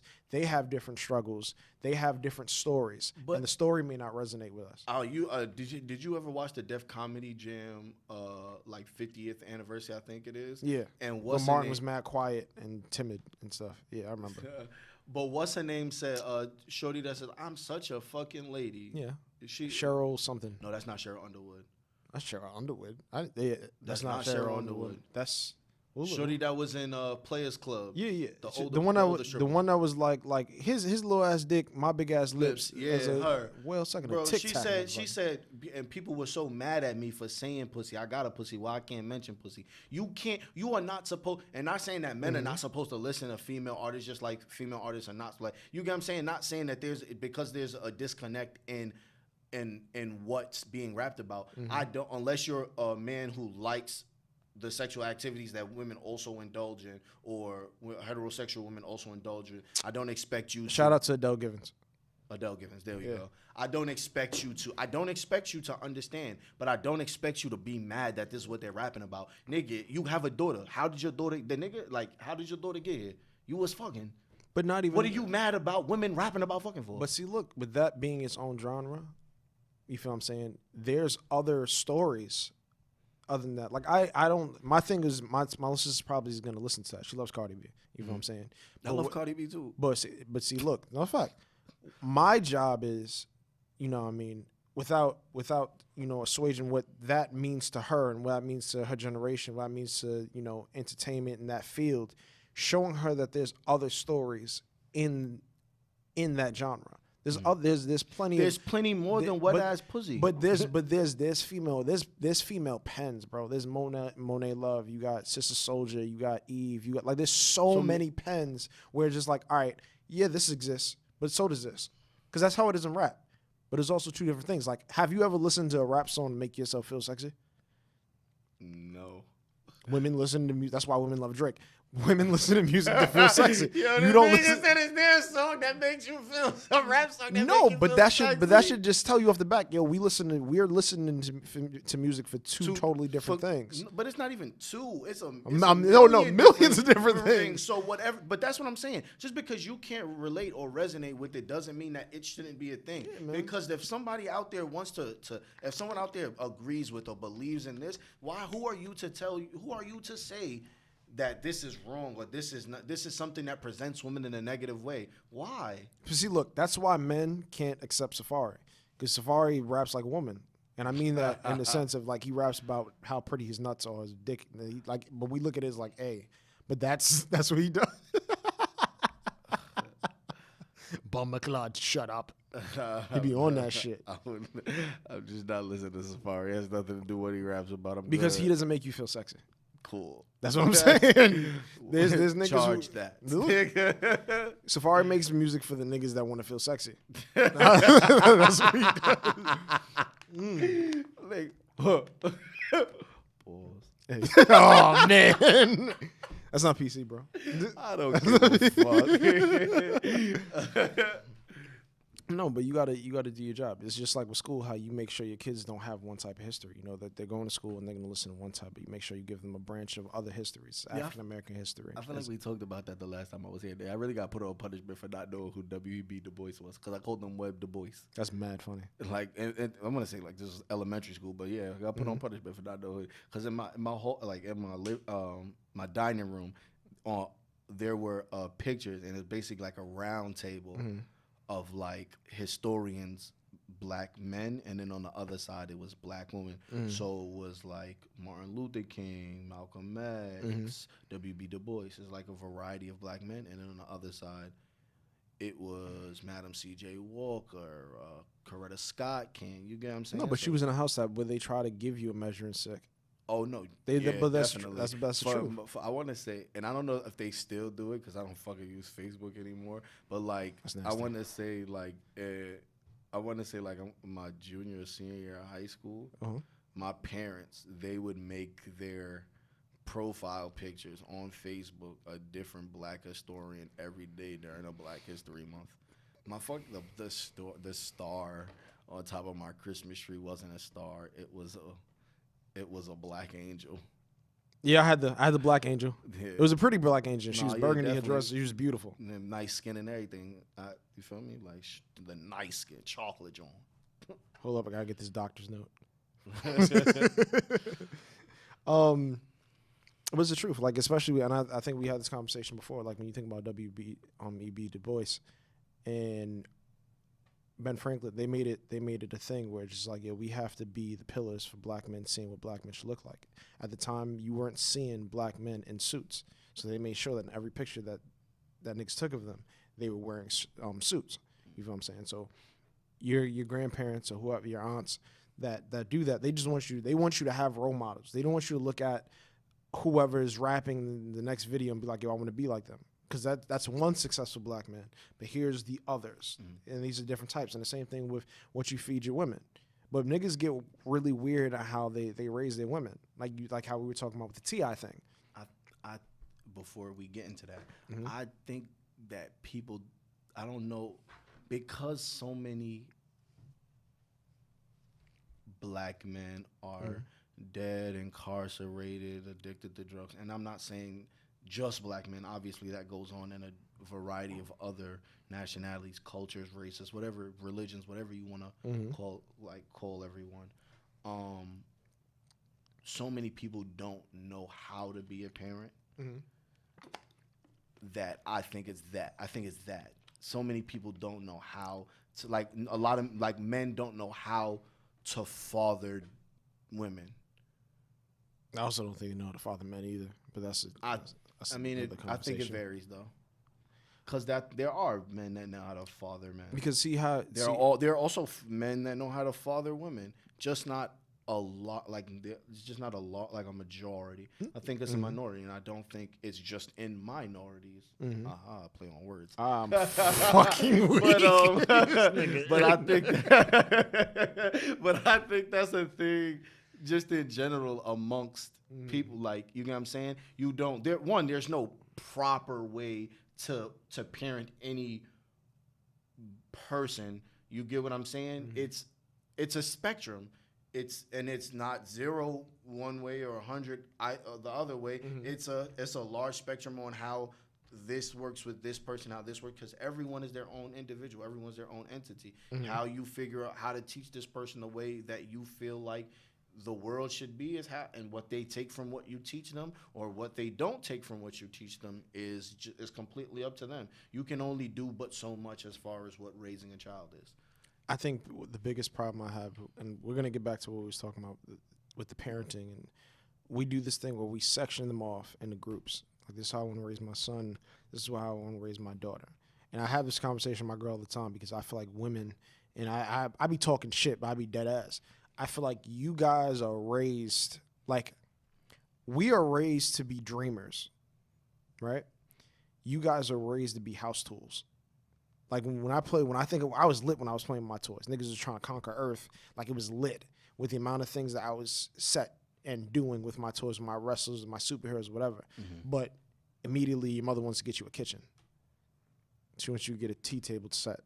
She wants to. That's a society. No, but that's what I'm trying to say is I feel like when it comes to parenting, your focus should be on how can I make this person dream for the biggest possible. But not even just the dream. You want to. How do I make this person understand his reality, understand his opportunity, dream, but also grasp the idea that I am a human being and I should be loving and helpful to all human beings. How do I raise a human being, a great human being? And it should just be as simple as that. Now, again, when you think about the spectrum, there's not no 1 to 10, there's not 100 to 0. Everybody has their own ways based on how they was raised, what their environment did to them, what they seen, who died around them, who's exactly. There's a lot of things that play into the role of just raising someone. Like, I was listening to the Lamont Shumpert interview, bro, and he was paying homage to the parents that, when it came to putting their kids in school, the parents that suffered in order to give their kids the correct education, because there are parents who they can use their check and live cool, but not invest into their kids' education or their kids' future and stuff like that, and be okay with the kids going to public school and, you know, giving them the things that they want or need in terms of what they want, like kicks and clothes and stuff like that. He was paying homage to those parents. There's nothing wrong with the parents that are just, I'm giving my kids a roof over their head, food, they have clothes, and stuff like that. The same thing is nothing wrong with, there's nothing wrong with parents that are sacrificing to send them to school, to private school. You feel what I'm saying? But as we grow up, you got to figure out what's the close to perfect for you. You feel what I'm saying? And yes, that is the bare minimum. I think a lot of parents don't understand that. You're supposed to have a roof over my head. You're supposed to put clothes on my back, and you're supposed to make sure there's food in my stomach. That is the remember how 65 and you pass? That is the 65. I mean, yes. I get what you're saying. When you say it and knowing that there's 100, but in the grand scheme of things, there's so much you should be able to pass. Yeah, that's anything the pass. Other than that, then you fail. Absolutely. But that's what I'm saying, and I wish parents didn't have that idea of looking at raising their kids. Because so many parents be like, I don't know what I did wrong. But I also just think that comes with wanting a kid. Like, come with the being, so many people don't be in the right mind frame, the right financial place. I'm not saying that it's to say to get there, not necessarily having to be there, but wanting to strive for it, to have a plan in order for you to get there. No, it's a fact. I'm sorry. I just want to touch base back on the T.I. thing. Okay. And again, I'm going to keep saying, human beings are just weird. I do think that... Voice your take on it before you get to it. So I have it's threefold. Like, hold it's up, not, let me put it over. Hyman talk. Let me put it over here. This is going to be over here. But it's more than that. It's threefold. It's like, the backlash that T.I. got from being an overprotective father, because essentially that's what that is. is him going with his daughter to her GYN appointments and being in the office is not something that you should do. As an adult man, you should not be, and it has nothing to do with how you perceive your daughter, how you look at your daughter, or putting the limitations on being in her what's supposed to be safe environment. What is that? You'll see after I'm done. Continue. Okay. So he shouldn't be there. But also, they ask you at doctor's offices, are you okay with your parent coming in? They ask you that. I mean, at least I've been asked that since I want to say like 13. They'd be like, are you comfortable with your parent coming in? I'm not comfortable having a man check my nuts, and I'm not comfortable with my mother being in a room while having a man check my nuts. And I had it happen. It was the weirdest thing ever. Your mother just look at you. She's just over it. I'm like 11 years old. She's just over here. And he's just flipping stuff. I'm like, oh, everything's good here. Everything's okay. Everything's good. Nah. But nah, I believe you. I'm just saying, like, I just think that one, she has to be approving of this. Yeah. So him saying that he be in the appointments with his daughter, like, I feel like he got so much backlash for something his daughter has to give the okay for. Like, if she says no and he be like, well, I'm coming in anyway, that's a complete violation of of what a doctor's supposed to do. Ethically, he's supposed to just not see her or have it so that way the father knows he cannot come in. That's fact. Or not just the father, anyone. But also, and now this goes from one daughter to the next.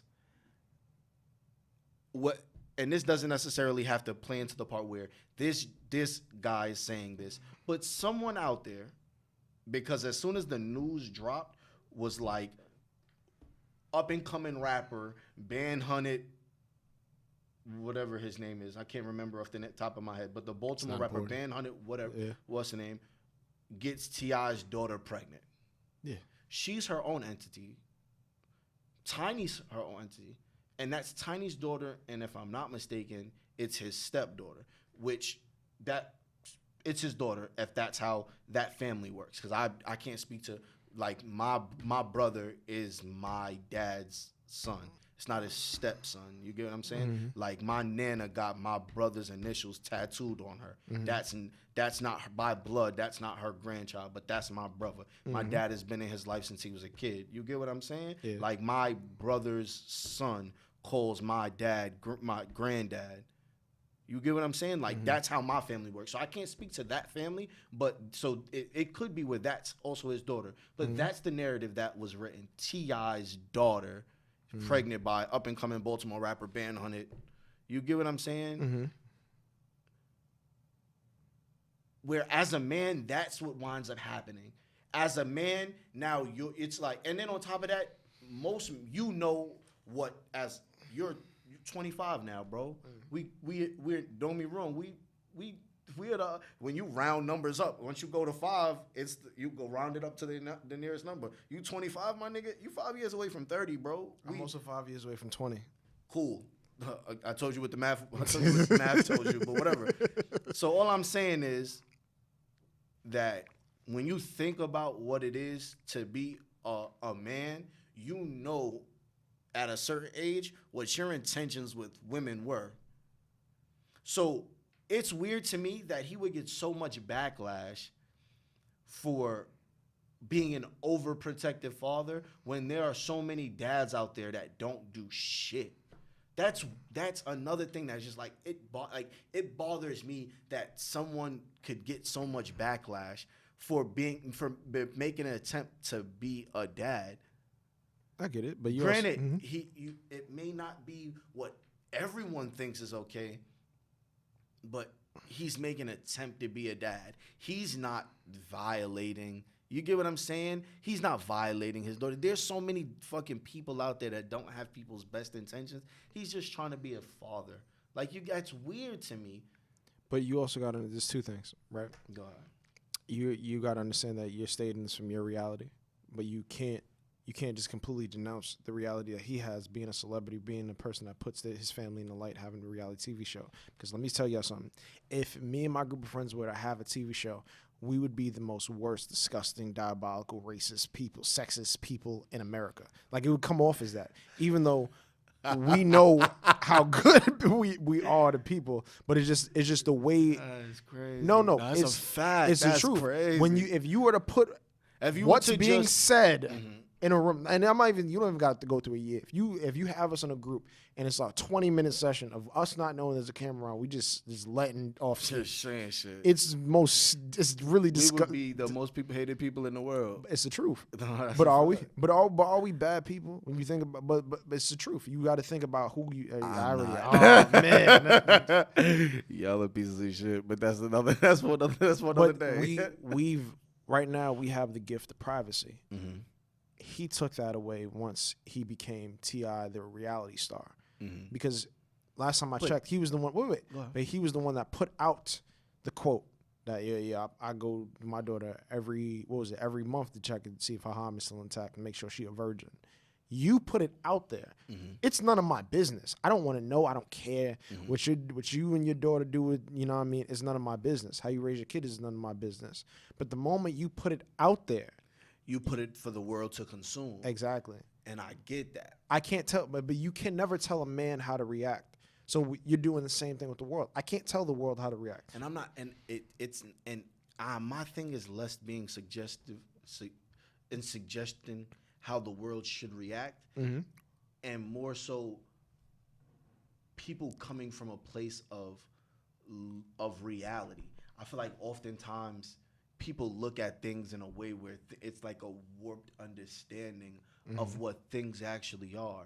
No, I don't think any dad is just like here. Like, you get what I'm saying? Because there's a lot of no. I'm saying, and back to what I said with your reality is that I feel like when we speak, we're coming from a place of seeing dads not be there, having, our dads be people that there. No, but I'm saying seeing, but not even just your home. You have friends that don't have dads. No, absolutely. So like when you say it, it's just by my perceived notion of what a dad is, how a dad acts, and the spectrum of being a father and being a parent.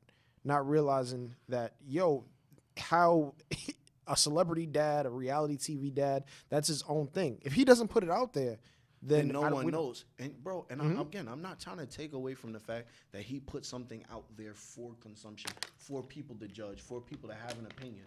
Because I'm speaking on it, so obviously I have an opinion. But it just baffles me that people would give him backlash on being an overprotective father. Is that going too far? Yeah. But it's like you're shaming someone for doing what they feel like is being a good parent, and by no means is it being a terrible parent. Nah.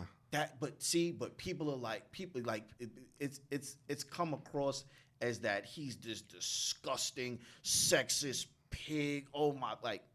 Bro, there's going to be somebody in this comment. Remember the Jerry Curl joke I made? Somebody's going to be in the comment and say, yo, this guy's anti-Semitic. Well, that's just not a thing. It's just a joke. I joke about black people. I joke about my family. I joke about myself. I joke about my friends. I joke about Asian people. I joke about everybody. So because of that, I have a right to joke about whoever I want to joke about. That's what I'm saying. But somebody has a right, because I'm putting this on a platform. They have a right to say their opinion about me. No, absolutely. And you're going to see the most negative shit. It's just like, but it's true. That's what I think. But that's what the world is. The world is full of opinions and assholes. Everybody has one. Because remember the Boosie thing, the Boosie Dwayne Wade thing. It's like, don't let him cut his dick off, man. Don't let him find out. He ain't even with a girl yet. He's still a boy. Don't let him cut a dick off. Remember, that was his energy. But he also, a week later, was like, yeah. My son and my nephews, all of them got head. And I know it was good because I got head from them first. All of them was 13. And there's people that would look and be like, yo, that's bad parenting. Oh, you're one of them. What you mean? Oh, you're one of them. No, yeah. Oh, you're judging. No, I'm not. No, I'm, bro. That. No, I agree. Well, I'm just all right. poking. So let's just. So. But it's the same thing. Let's just hope. When you said you're one of them, I thought you would say something different. That's crazy. See where you went there? Nigga, that's not what happened to me, so I don't care. I'm crying. It wasn't my pops. I'm That's not the same thing. My pops didn't do that. But I'm saying though, like, what I'm saying is like, it's a thing where Boosie said he got the neck from Shorty too, right? Yeah. So he knew the neck was fire, right? Yeah, That's what he yeah. said. I'm hoping he's getting the neck from a woman of a certain age, right? We hoping he's not getting neck from underage women. Yeah. All right.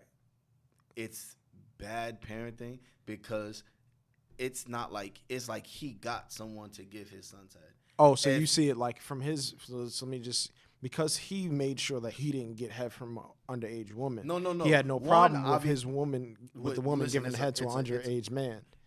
That's one issue, right? Mm-hmm. And then the other issue is the fact that he got it. Now, if you just like, yo, my son got a girl in a house and I'm going to go mind my business, that's one thing. You feel me? Like, Oh, I see where you're about to go with this, and it's about to be a dark place. I'm going to go mind my business. No, I'm listening. Keep going. Because you would you at 13, my nigga, if you had a shorty in the crib, you wouldn't have rather your mom mind her business? Yeah, but I want to see where you're going with this. No, that's Oh, okay. So I thought you was about to be like, yo, son, when I was 13, there was a girl in the crib. I want my parents to go mind my business. I wouldn't, there was a rule in my house, like if you can't have them, I fuck them first. That was it. No, what the fuck? You remember from sick, Don't Be a nigga. Menace? You got any hoes in the crib? Make sure I fuck them first. Or was it two? Also, might have been also. Nah, it was make sure Black I fuck Lives him Matter. first, Yeah. But the dad was also younger than when He you was look 3 years older. Nah, He wasn't younger. He was 3 years older. He was 3 years older. I thought he was younger. I feel like the entire. But that just means Vivica Gay Fox fucked a 3-year-old. I didn't say that. You did. Or she was putting a seed on a nigga that wasn't his son. Just saying, I didn't say bro. that. You did. You see, I just want you. I'm just saying, bro. It's a lot. If you ever watched a lot of In these the last 5 minutes, you didn't call black women pedophiles. That's great. I said Vivica Gay Fox, the booty gobbler. I'm the boot. Oh yeah, she. Listen, man. It's one of those feelings where it's just like, all right, I don't need it to happen. Like as if you like it, you like it. If you don't like it, you don't like it. It's not a. All right, stop talking to me about getting your ass ate. Oh, Like I was saying, things just don't need to be there. What? I said things just don't need to be there. Yo, stop talking to me about fingers. I definitely didn't say fingers. Yeah, I definitely didn't say fingers. I don't need to hear about none of that. Like I was saying. Damn, I fucking fucked up my train of thought, my nigga. The pinky, motherfucker. What? Fucking with you. This nigga's so weird. He's one of the fucking weird people I keep referring to. Oh man, that's disgusting. That's disgusting. You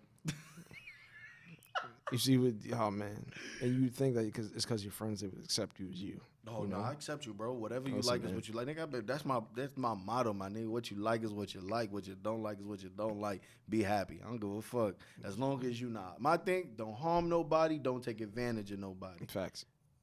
No That's it. coercing. Yeah, don't coerce. Yo, what is coercing? Not saying I've ever done that shit. Let's be clear. I want to understand. Like, and yo, I want to sit, and I feel like, cause the only female that I mean, outside of my blood family, the only woman that I feel like I'm able to have these conversations with, because I don't think that because she knows where I'm coming from, she knows my heart, and like the type of person I am, is Jade. So I feel like asking these questions is like. I feel like other people might perceive what I'm saying as something that could be taken wrong, and it's not my intention. Whereas, like, I want to understand certain things. You get what I'm saying? Mm-hmm. Like, I feel like you need more than one person to explain it to you. exactly. But that's what I'm saying. I'm about to say. Because I was having this conversation with my woman coworker, because I'm not gonna say female, because I know that's women don't like that. Oh wait. Can I say what female means? Female means diet bitch and woman. That's what I was told. It's like how you have Coke, you have Diet Coke. So bitch and then die bitch. So females die bitch. Continue. Shout out to Kira. All right. So with one of my women coworkers and a male coworker of mine, we were having a conversation. Queen. I think this is legit, and this is yesterday. There's like, do you ever seen the video of the woman and she's walking Manhattan and like there are niggas catcalling her? Niggas talking about friends? No. Oh, okay. It's like so it's a video. It's like basically someone's walking in front of her, and the person walking in front of her, or that's how it seems, has a camera strapped to their back, so that way it could seem subtle that no one would know that she's being recorded. As she's walking, and she has on like a t-shirt and leggings. Oh, this is co-ed confidential. Yo, it's not a porno. It's not a music video. Shut the fuck up. It's not a TV show. I feel like I could find the video, but give me a second. Yeah, I'm listening. Where she's just walking, and there are people catcalling her, but then there's also people just saying like things like have a good day, beautiful. Mm-hmm. Like you look gorgeous today. Like just have a good day. Like and keep it pushing, not saying nothing else. There's also the niggas like smile. Like you don't hear nobody talking to you. There's also a nigga like walking with her side by side. Mm-hmm. Yo, and this is me keeping it a buck, bro. There's also a nigga in there like you don't want to talk to me? Is it because I'm ugly? For all you motherfuckers out there, that is the worst shit like I've ever yo. You don't want to talk to me because I'm ugly, nigga. That speaks so much to your insecurities. Like, why is that what you're looking for? I think the funniest one I've ever seen, I had a boy in college, and he's on the phone while he approaches shorty. And he's talking on the phone. He's talking to her. He's like, wait, hold on. Let me holler at you. Wait. You think, yo, I'm going to call you back. Yo, you see what I just did? I just canceled money for you. I just canceled money for you. Nah, you want to know what's bad funny is one of my cousins. She put me on a Snapchat video, and she was like, and it's like, and I've seen this like happen on like social media where people be like trying to help their mans, or like they don't even be their mans. Sometimes it be strangers, just be like, yo, nigga, shoot a shot on the top, like on the timeline or under a girl picture. You be like, yo, bro, you could give me a ride in that 2018 Audi. You get what I'm saying? Like, and one of my cousins just sent me a video of that shit too, where she did that shit. Like, she was like, oh, my cousin got a 27, and this was in like 2017. Oh no, this is in 20. Yeah, it's either 2017 or 2018. So the price was higher. Yeah, but she was like, yeah, look at my cousin, you know, this nigga, driving the Audi, and then she was like, look, they got spoken into fruition. Oh, okay. Like, but you get what I'm saying? Where I thought that was like, it's just like, it's something like that where it's like, oh, yo, bro, you mind giving me a ride in your Escalade? Like you gotta say it's like, I thought it was assist. Yeah, that's what it sounded like. That's what I thought he was like. But that's what it's supposed to be. Like, like somebody like, oh, that nigga got money. Like, go ahead. You know what I'm saying? Like, no, that's the thing. But I'm saying I think that's a funny one where it's like that's fucking humorous. It's like, oh man, this is really, like, when you talking about when bitches be like, oh, I'm in the Rolls Royce, like when they don't say anything but they move their head so you can see the seat, and then they show a picture of their homeboy. Oh, this nigga so silly. Or bitches listen to music going back and forth because there's stars in the top of the roof. Like, listen, all right, man, bitch, we see you in a rapper's car. It's not yours. I get it. Like, they be in a stew. They just. It's like showing the fucking the soundproof foam. But yeah, when I thought about coercing, I thought it was just like another word that was synonymous with manipulation. When you hear people, the idea of me talking you into a conversation, talking you into an action, like that's a form of coercing.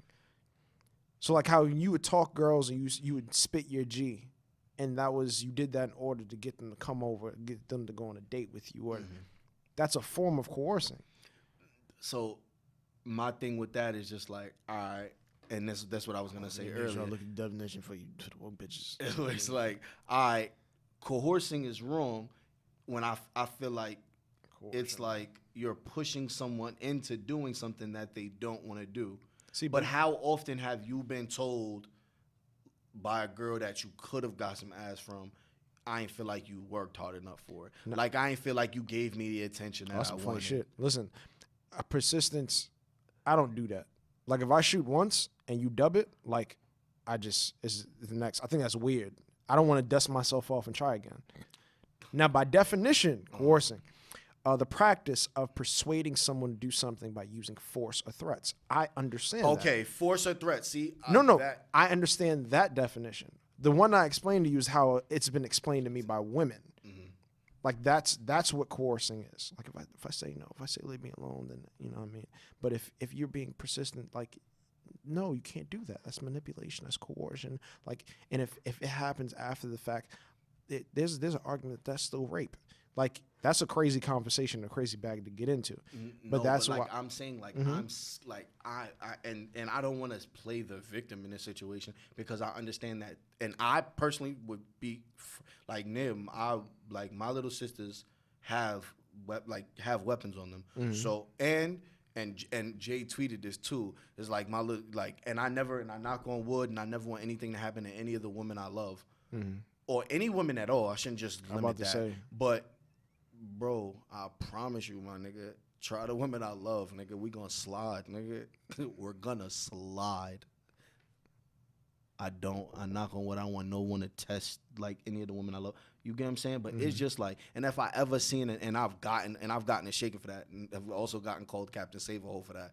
But like, if you're fucking with a woman around me, like doing some shit that's like that I deems like not okay, nigga, I'll punch you in the face. Like if I see you trying to put a fucking don't try and put nothing in no woman's drink around me. Don't try and grab no woman up around me. Don't hit no woman. No, and no fucking children neither. Like if you get in a fight with a man, bro, that's on y'all, my nigga. Like, you feel me? Unless the nigga not trying to fight back, then I step in the way. But other than that, bro, I'ma mind my business. Like, you feel me? If it's a man, I'ma mind my business. I don't think that anything that niggas be doing, like, don't play with no women and no children around me. Like, I'm not having it. I'm not jacking it. That shit not okay with me. You feel me? And I feel like if you don't do anything about it, you're not a real man. Like, I feel like if you ever around some shit where shit go down with a man and then a woman, or a man and kids, and you don't step in, interject, or do something about it, my nigga, you not no real man. Don't ever jack or mention being a real nigga around me. Like, don't be around me. But you love Tory Lanez. As an artist, I didn't know he was shooting women in the feet. Oh man. But we're not gonna get into that bag because we don't know the entire story from both sides, and not just both of their sides, from the sides of the other two people that were there when whatever happened. Because there is one person, especially if there's four people, then that means there's five stories in total. Yours, mine's, his, hers, the truth. There you go. Yeah, I get it. So I don't know. I'm not about to sit here and do that with you because I could get canceled. Oh man, because I remember a while back when the Chris and Rihanna thing happened, how like you was just on Chris's side. Never. Don't do that to me. That man's a goat though. Not a fact. But if he's out here, hitting women, he ain't do that shit around me. But listen, I don't even think you should like shooting women by accident. I don't think to press women. I think that whole idea is just weird. I don't know if niggas is raised right. I don't think it's cool. Oh no, I definitely just be feeling like niggas don't be raised right. What's the name said that shit though? More on the Joe Budden podcast, and Joe said that shit too. But he didn't say that in regards to that situation. He said that shit as regards to the jumper interview and the Trey Songz and the Trey Songz shit. Him peeing on the girl and her getting jumped. Like, he just like, I'm not vouching for niggas. Like, I don't know niggas. I like niggas' music, and I agree with that. That be my energy. No, for real. I don't know these niggas. I don't know. Like, I don't vouch for you if I don't know you, my nigga. Back to the 90s is a really good album. I'm not co-signing no nigga I don't know personally. Like, if you do something and I enjoy it, my nigga, cause nigga, didn't Joe Budden get arrested for sitting on a bitch? I was about to drop that ball. I'm like, I'm surprised nobody's like put that in a tweet. Like, yo, wasn't you, for sitting on Shorty chest? But that's what he said on the Breakfast Club. Yeah. But nigga, well, whatever. He said on you trying to convict niggas? Or under her neck, above her stomach. He said some shit like that. Whatever the case may be, but whatever. Like, you get what I'm saying? Like, I don't know. I feel like you can't be no real nigga or no real man, not even no real nigga, because I feel like that's a term like real nigga, like, you feel me, to put like machismo into it. But you're not no real man if you sit around and let no shit like that happen. Bro, there's a you ever watched what's the name of the fucking Backyardigans. nah, that was the movie with Grease. With shut the fuck up. The movie with where what's the name plays Tina Turner, where Angela Bassett plays Tina Turner. What's And love then got they to do with the it? shit out of her in the diner, and like Yeah, man. nobody do nothing. What's crazy is they got great chemistry. No. I'm talking about Lawrence Fishburne and Angela Bassett. They got great chemistry. Cause what else are they in? They're in that. They're in. No, they're not in the Killer and the Bee. They isn't. They are in the Killer and Bee. They also in what's this shit? Not Don't Be a Menace. Boys in the Hood. They're in a few. They're in a few movies together. They have great chemistry. No, I agree with that. Like, they had me thinking that, damn, this love is so good. You just want to beat on your significant other. I've never had love like that. I've seen love like that, but I've never had love like that. Where I was just like, I love you so much, I hate you. Next topic. I'm fucking weak. Look, she got her licks in. She got him back. As long as you get him back, we can talk about it. She fucked him up in the limo. You remember? Nah, I'm not jacking that. Oh, man. She fucked him up in a limo, but she was fucked up too when it shouldn't have happened. Not fact. I don't trust no nigga in a bob. And I mean that in the most literal sense. If I see you, like, even what's the shit? Good guys. What's Ned's the school guy? Ned's classified school survivor guy? No, that too. But no, damn, no good. No. What's the movie? No. Where the dude, you know the shit that you kill cows with? He had the kill cows with? you kill cows with. There's the pressure bullet thing. You put it, and he was killing niggas with that. But he had a bob. I didn't trust him at all. What you're talking about. Damn. Oh man. What's the name I'm gonna find Bob this. And what's this shit? What's the guy? He plays in The Replacement. He's in The Matrix. Placements, The Matrix. You talking about Keanu Reeves? He ain't have a bob in the movie where he's the killer, where niggas killed his dog. Talking about John Wick. It wasn't a bob though. It was like the Sean from Boy Meets World. It's not a bob. It's like a Like a bob to I'm me. It's just a the little sexy longer. flexy family house nigga. It's Let me just a see. little lengthier than a bob, bro. Let me see. Wait, let me see the movie. Damn, you got me thinking about the Matrix. No, Men in Black. In Black. What is this nigga's name? I got you right now. All right, Tommy Lee Jones. Movies. No Country for Old Men. That's a movie. Great movie. There was a dude. You gotta see No Country for Old Men. It's one of the greatest movies ever. But the nigga takes there's a pin. It's so they have a quick death, and he's really taking it to grown men and just shooting it in niggas' faces. It's fire. Pause. Oh man, you're not free freedom of speech. Huh? I'm I don't sorry. believe in That's not PC. It's not PC. That's not PC at all. Whatever you say, cuz. How do you feel about the not just the NBA bubble, but just the sports bubbles in general? We can get into the NBA bubble. What do you like about it? What don't you like about it? In football, it's referred to as the 12th man. Mm-hmm. And I feel like it embodies a different element in sports, where people are not necessarily scared, but it's a different thing going to play in Utah. Mm-hmm. It's a different thing to go play in Denver. Yeah, nigga just hits harder when they say it, cause it's like, damn, they really calling me nigga. Like, this nigga got there's 4 E's in this motherfucker. It's a different element going to playing in the Boston Garden. Make that shot, and I swear to God, your kids. It used to be a different element of playing a Garden, from what I hear, but we ain't never get to experience the. We have great people Garden. in New York. We have great people. No, I don't mean it like that. No.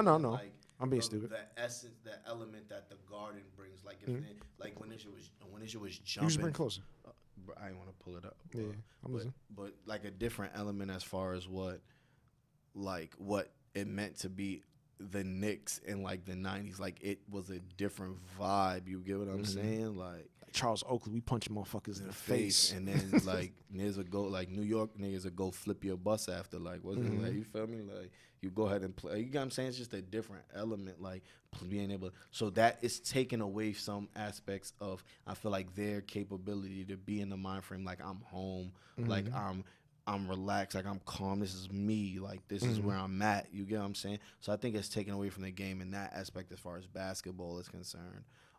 Baseball, they're not playing in a bubble and also that's why there's been like a couple cases of people getting sick and shit like that, especially with the Marlins organization. I just think that's because like 80% of them are from DR, and like chlamydia is a real thing out there. So, like I was saying, this nigga, bro. AIDS Monkey white. Monkey white. So yeah, I just think think in regards to that, it's just like it just gives a different element to the game. But I mean, man, I love the sport of basketball. I just love I love the sport of football. I love the sport of baseball too. I think that's just as far as it goes, though. I really don't. And I fuck with tennis. It's crazy because if we stopped baseball today and just deleted all its history, I'd be really okay. Like, I'm good on baseball. I don't know. Like, I guess it was America's sport at one point in time. I'm good on baseball. Yeah. Like, I could, if I sit and pay attention for a season, I can see myself falling in love with hockey. I can see myself falling in love with tennis. I'm really good on baseball. Cool. You're entitled to that. You know, I just grew up in a household where it was like baseball was on the TV, so I've watched it and like sat down and learned to enjoy it.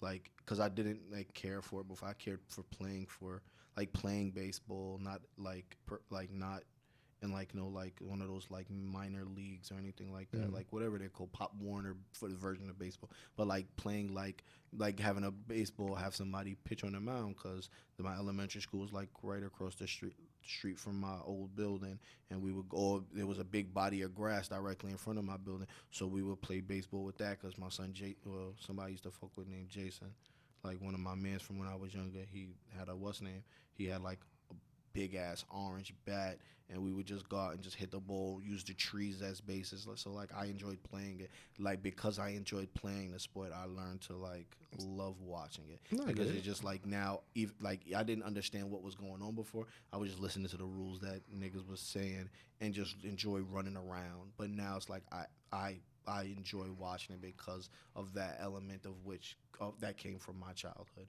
But I love the sport of basketball, and fucking football is my shit. But just because of the intricacies of the game, as well as the contact, like I love seeing a good tackle. Like I remember, I like seeing a nigga just get hit. Like I get it, and that's what I love. I'm crying. I love the team element of football. I love the possession element of basketball. You know what it is with baseball, right? You remember when you used to sneak? I remember when I used to sneak in my stepfather's dresser, right? And I plotted the CD. The name of the CD was called Big Black Ass Parade 6. I put in Big Black Ass Parade 6. And for maybe 4 minutes, it was very enjoyable. But then you realize you have another 6 hours of this. Like, why do you have 6 hours of this on anything? What? I mean, it was just big, so long. What? A Big Black Ass Parade 6. That's a porn. Yeah. But what I'm saying is, you would watch. There'd be 15 minutes of it. Like there'd be like 5 minutes or 15 minutes of it. I get what you're but saying. It's just like, why are we I was here? just so confused, like why? But I get it though. It's just like, yo, this 15 minutes of this, like of these ass are just being out and fat and being fucked. It's just like, yo, why is this? It's just like with this game, it's just so fat. Don't get me wrong. The game, there's things that are beautiful about the game. This is just mad long, my nigga. It's just mad long. I'm not interested anymore. Yeah, y'all not even sweating no more. Y'all dry. That's how I feel about the porn. Same thing. Yo, boy. You need to go, my nigga. That was an analogy if I've ever heard one. That was it. I'm super good, you know what I mean? But that's what I felt about the porno too. Y'all didn't even wait no more. I tried. That was great. It's the truth. That was it. Nah, listen. Oh. But I like the takeaway from home court advantage. You know what I mean? Because I think there's two takeaways I got from the bubble. One, I wouldn't mind if at some point in time in playoff basketball they just had it at one venue and just like created a stadium for it where they could just double the amount of people there and like have that be, all right, this is where the Eastern Conference Finals, this is the Western Conference Finals, and like I would like it to be in one building. So I like that idea of, all right, now you're the best. We're taking away home court advantage and we're gonna find out the best of the best of the best of the best. You feel what I'm saying? Because when I look at the Thunder, I could see them folding in away games. Even though they were good in away games during the season, I could see them folding being in Houston. You know what I mean? The way that Houston crowd is. But I'm saying, I just think that's an element that I've learned to love in sports. The crowd not like just hearing a basketball bounce on the floor in an open gym is not exciting. Like it's not like it doesn't give battle rap. It's a sport. Not being able to hear that crowd doesn't take away from these people's ability, but some of these niggas, I just expect to make the crowd go bananas off of their energy. There's certain niggas that is just like Russell Westbrook is skillful, but he needs when that crowd gets him going. He's too surf. It's a different thing. Like he's a talent, but it's just like that crowd is like adds to his ability to perform. But I think that's the thing I love. Don't do surf like that. Generational talent. Surf well-rounded in his own right. Surf is the generation's GOAT. I feel you. I agree. Russell Westbrook's not this generation's GOAT. He's a generational GOAT. Surf Russ is not a generational GOAT. I hear you. I think that could be. I think he's a. All right. I didn't say the. I think he's a generation. So then yes. You feel what I'm saying? Because there Surf's could be the generational GOAT. Listen. Surf is the LeBron of this shit. He's the LeBron of it. He's the LeBron of this shit. Okay. That's crazy. I don't think there's a LeBron in battle rap. Cool. I don't like at his best. But see, that's the thing. I think Russ's best is a fucking monster. Like he just separates himself from everybody else. But there's things about Surf the LeBron of that shit. I hear you, bro. I hear you. My jacket, nothing. I hear you, bro. I hear you. But I think taking the crowd away, you take away the idea of experience and performance being a skill. Hitman might be the mellow. Hitman might be the mellow. Hitman might be the mellow, man. I don't know how I feel about these comparisons. Oh, man. All right, so put it like this. I think if I had to put Surf as somebody, Surf would probably be my James Harden. Where I think offensively, in his own right, for what his generation consider offensively, he's the most gifted offensive battle rapper of all time. But there's still things where guys do stuff better than him offensively. I don't think he's the best punchline rapper. I don't think he has the best setups. I don't think he's the best. I think he's arguably the best delivery. But he can be the best in these things. He's really good at all of those things. Yeah. He's the LeBron of this shit. He might be. Yeah. Now that you've gone into the whole analogy bag. He might be. Yeah. He might be. He don't got enough chips though. He needs more chips. Who? Surf needs more chips. That's tough. Well, no. You know why? Damn. Because if I look at him as a rapper, and as a battle rapper, because I look at LeBron as a dude that transcends him, he'd be great in any era. Okay. I think Surf would be great in any era or any field. He could rap, he can battle rap. How many losses? I'm saying you say he don't got enough chips. How many losses? How many losses he got? You got clips. Loaded.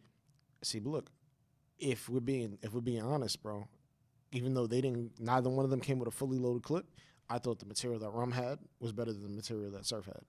Rum was in his bag. He just kept choking. I don't agree. You're going to have to bring Souvenirs back. That shit was fire when I heard that. The Souvenirs line is fire, bro. That was fire.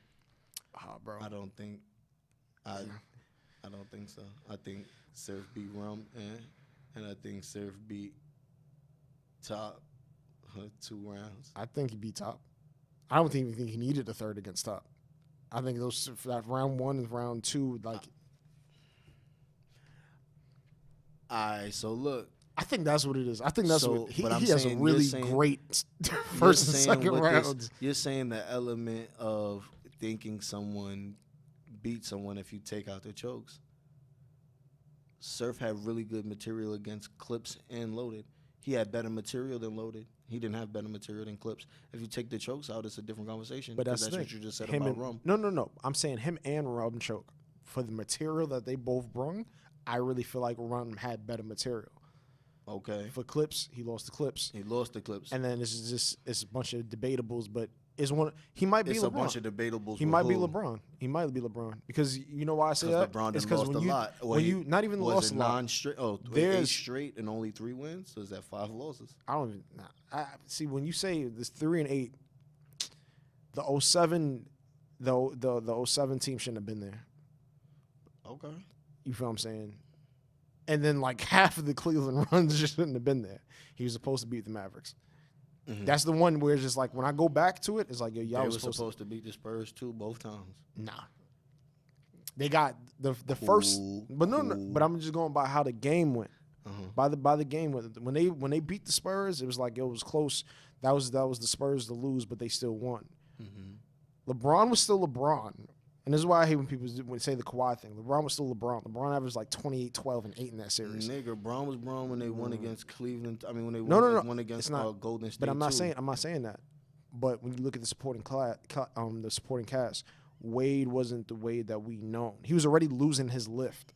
But it was like, remember how I said when I think Chris Paul can be the best player in spurts. He's just the without the first step, without some of the athletic intangibles that he once had, he can't be the best player on the court for a whole game. You feel what I'm saying? Every time he touches the court. Every time he touches the court. It's a spurt thing. So when I think about Wade, it became one of those things like, yo, I can still be top 6 and top 10 in spurts, but I can't do this for a whole series. I can't do this for a game. I can't guarantee this. And I thought that was the series where it's just like, all right, he really can't be this most of the time. Mm-hmm. You feel what I'm saying? I think that's why LeBron left. It was like, damn. Because remember, they mans. You practice with them. It's just like when you coach boxing, right, or when you coach any type of mixed martial arts as a coach, you're supposed to see where your fighter has dropped and drifted off in athleticism, and you're supposed to polish things around that.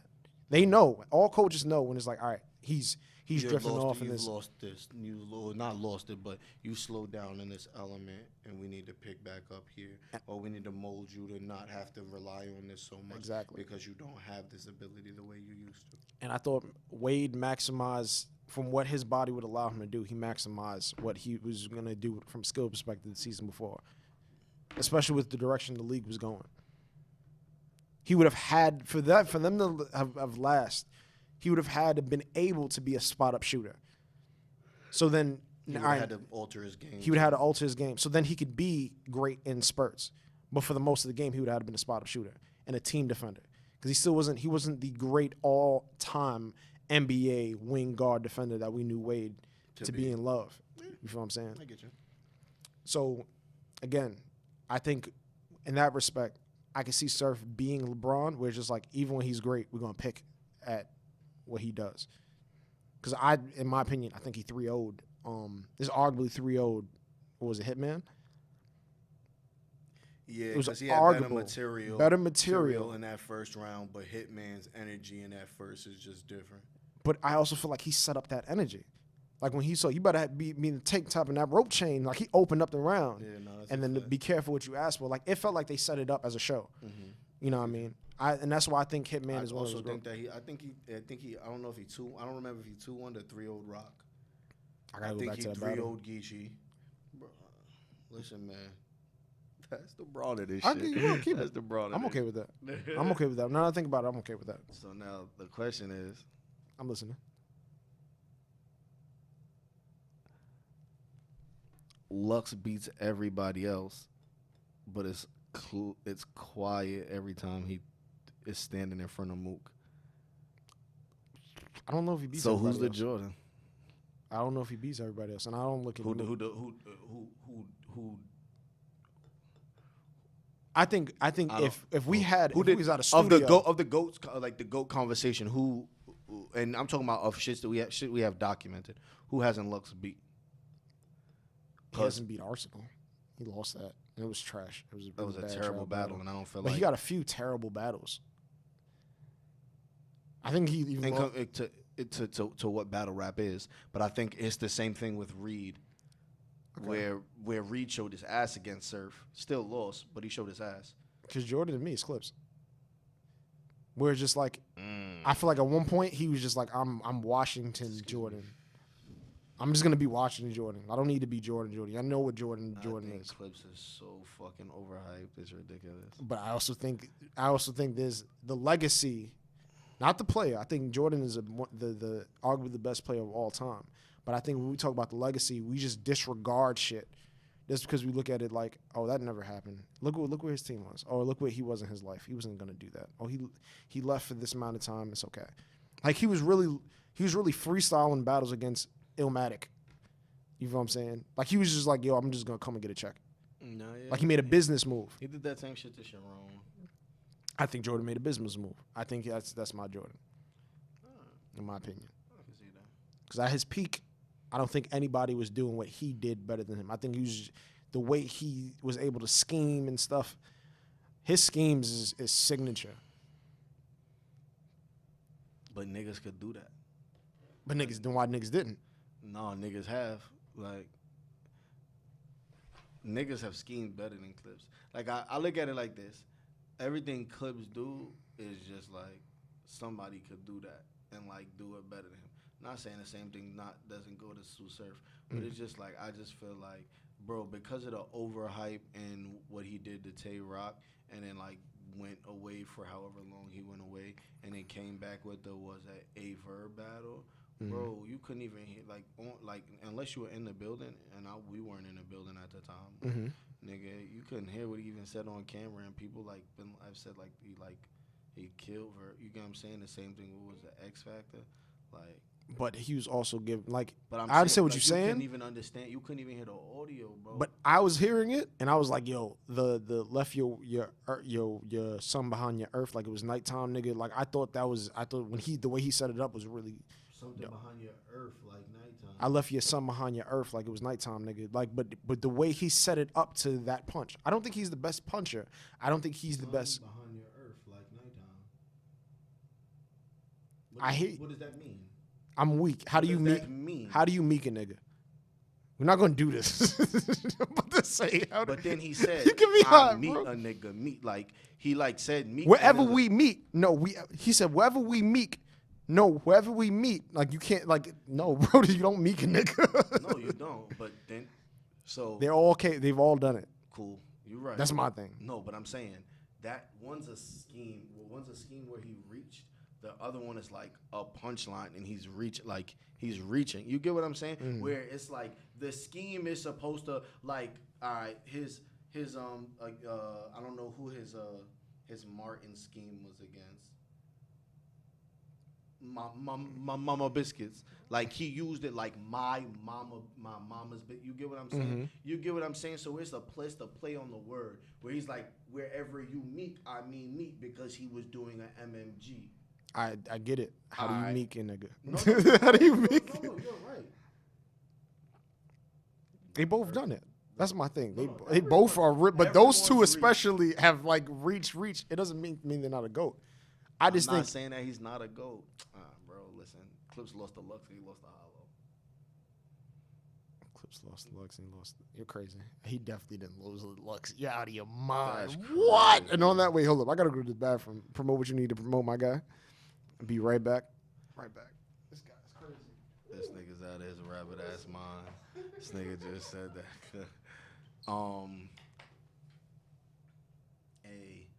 Follow Vot on Instagram, v.o.t.t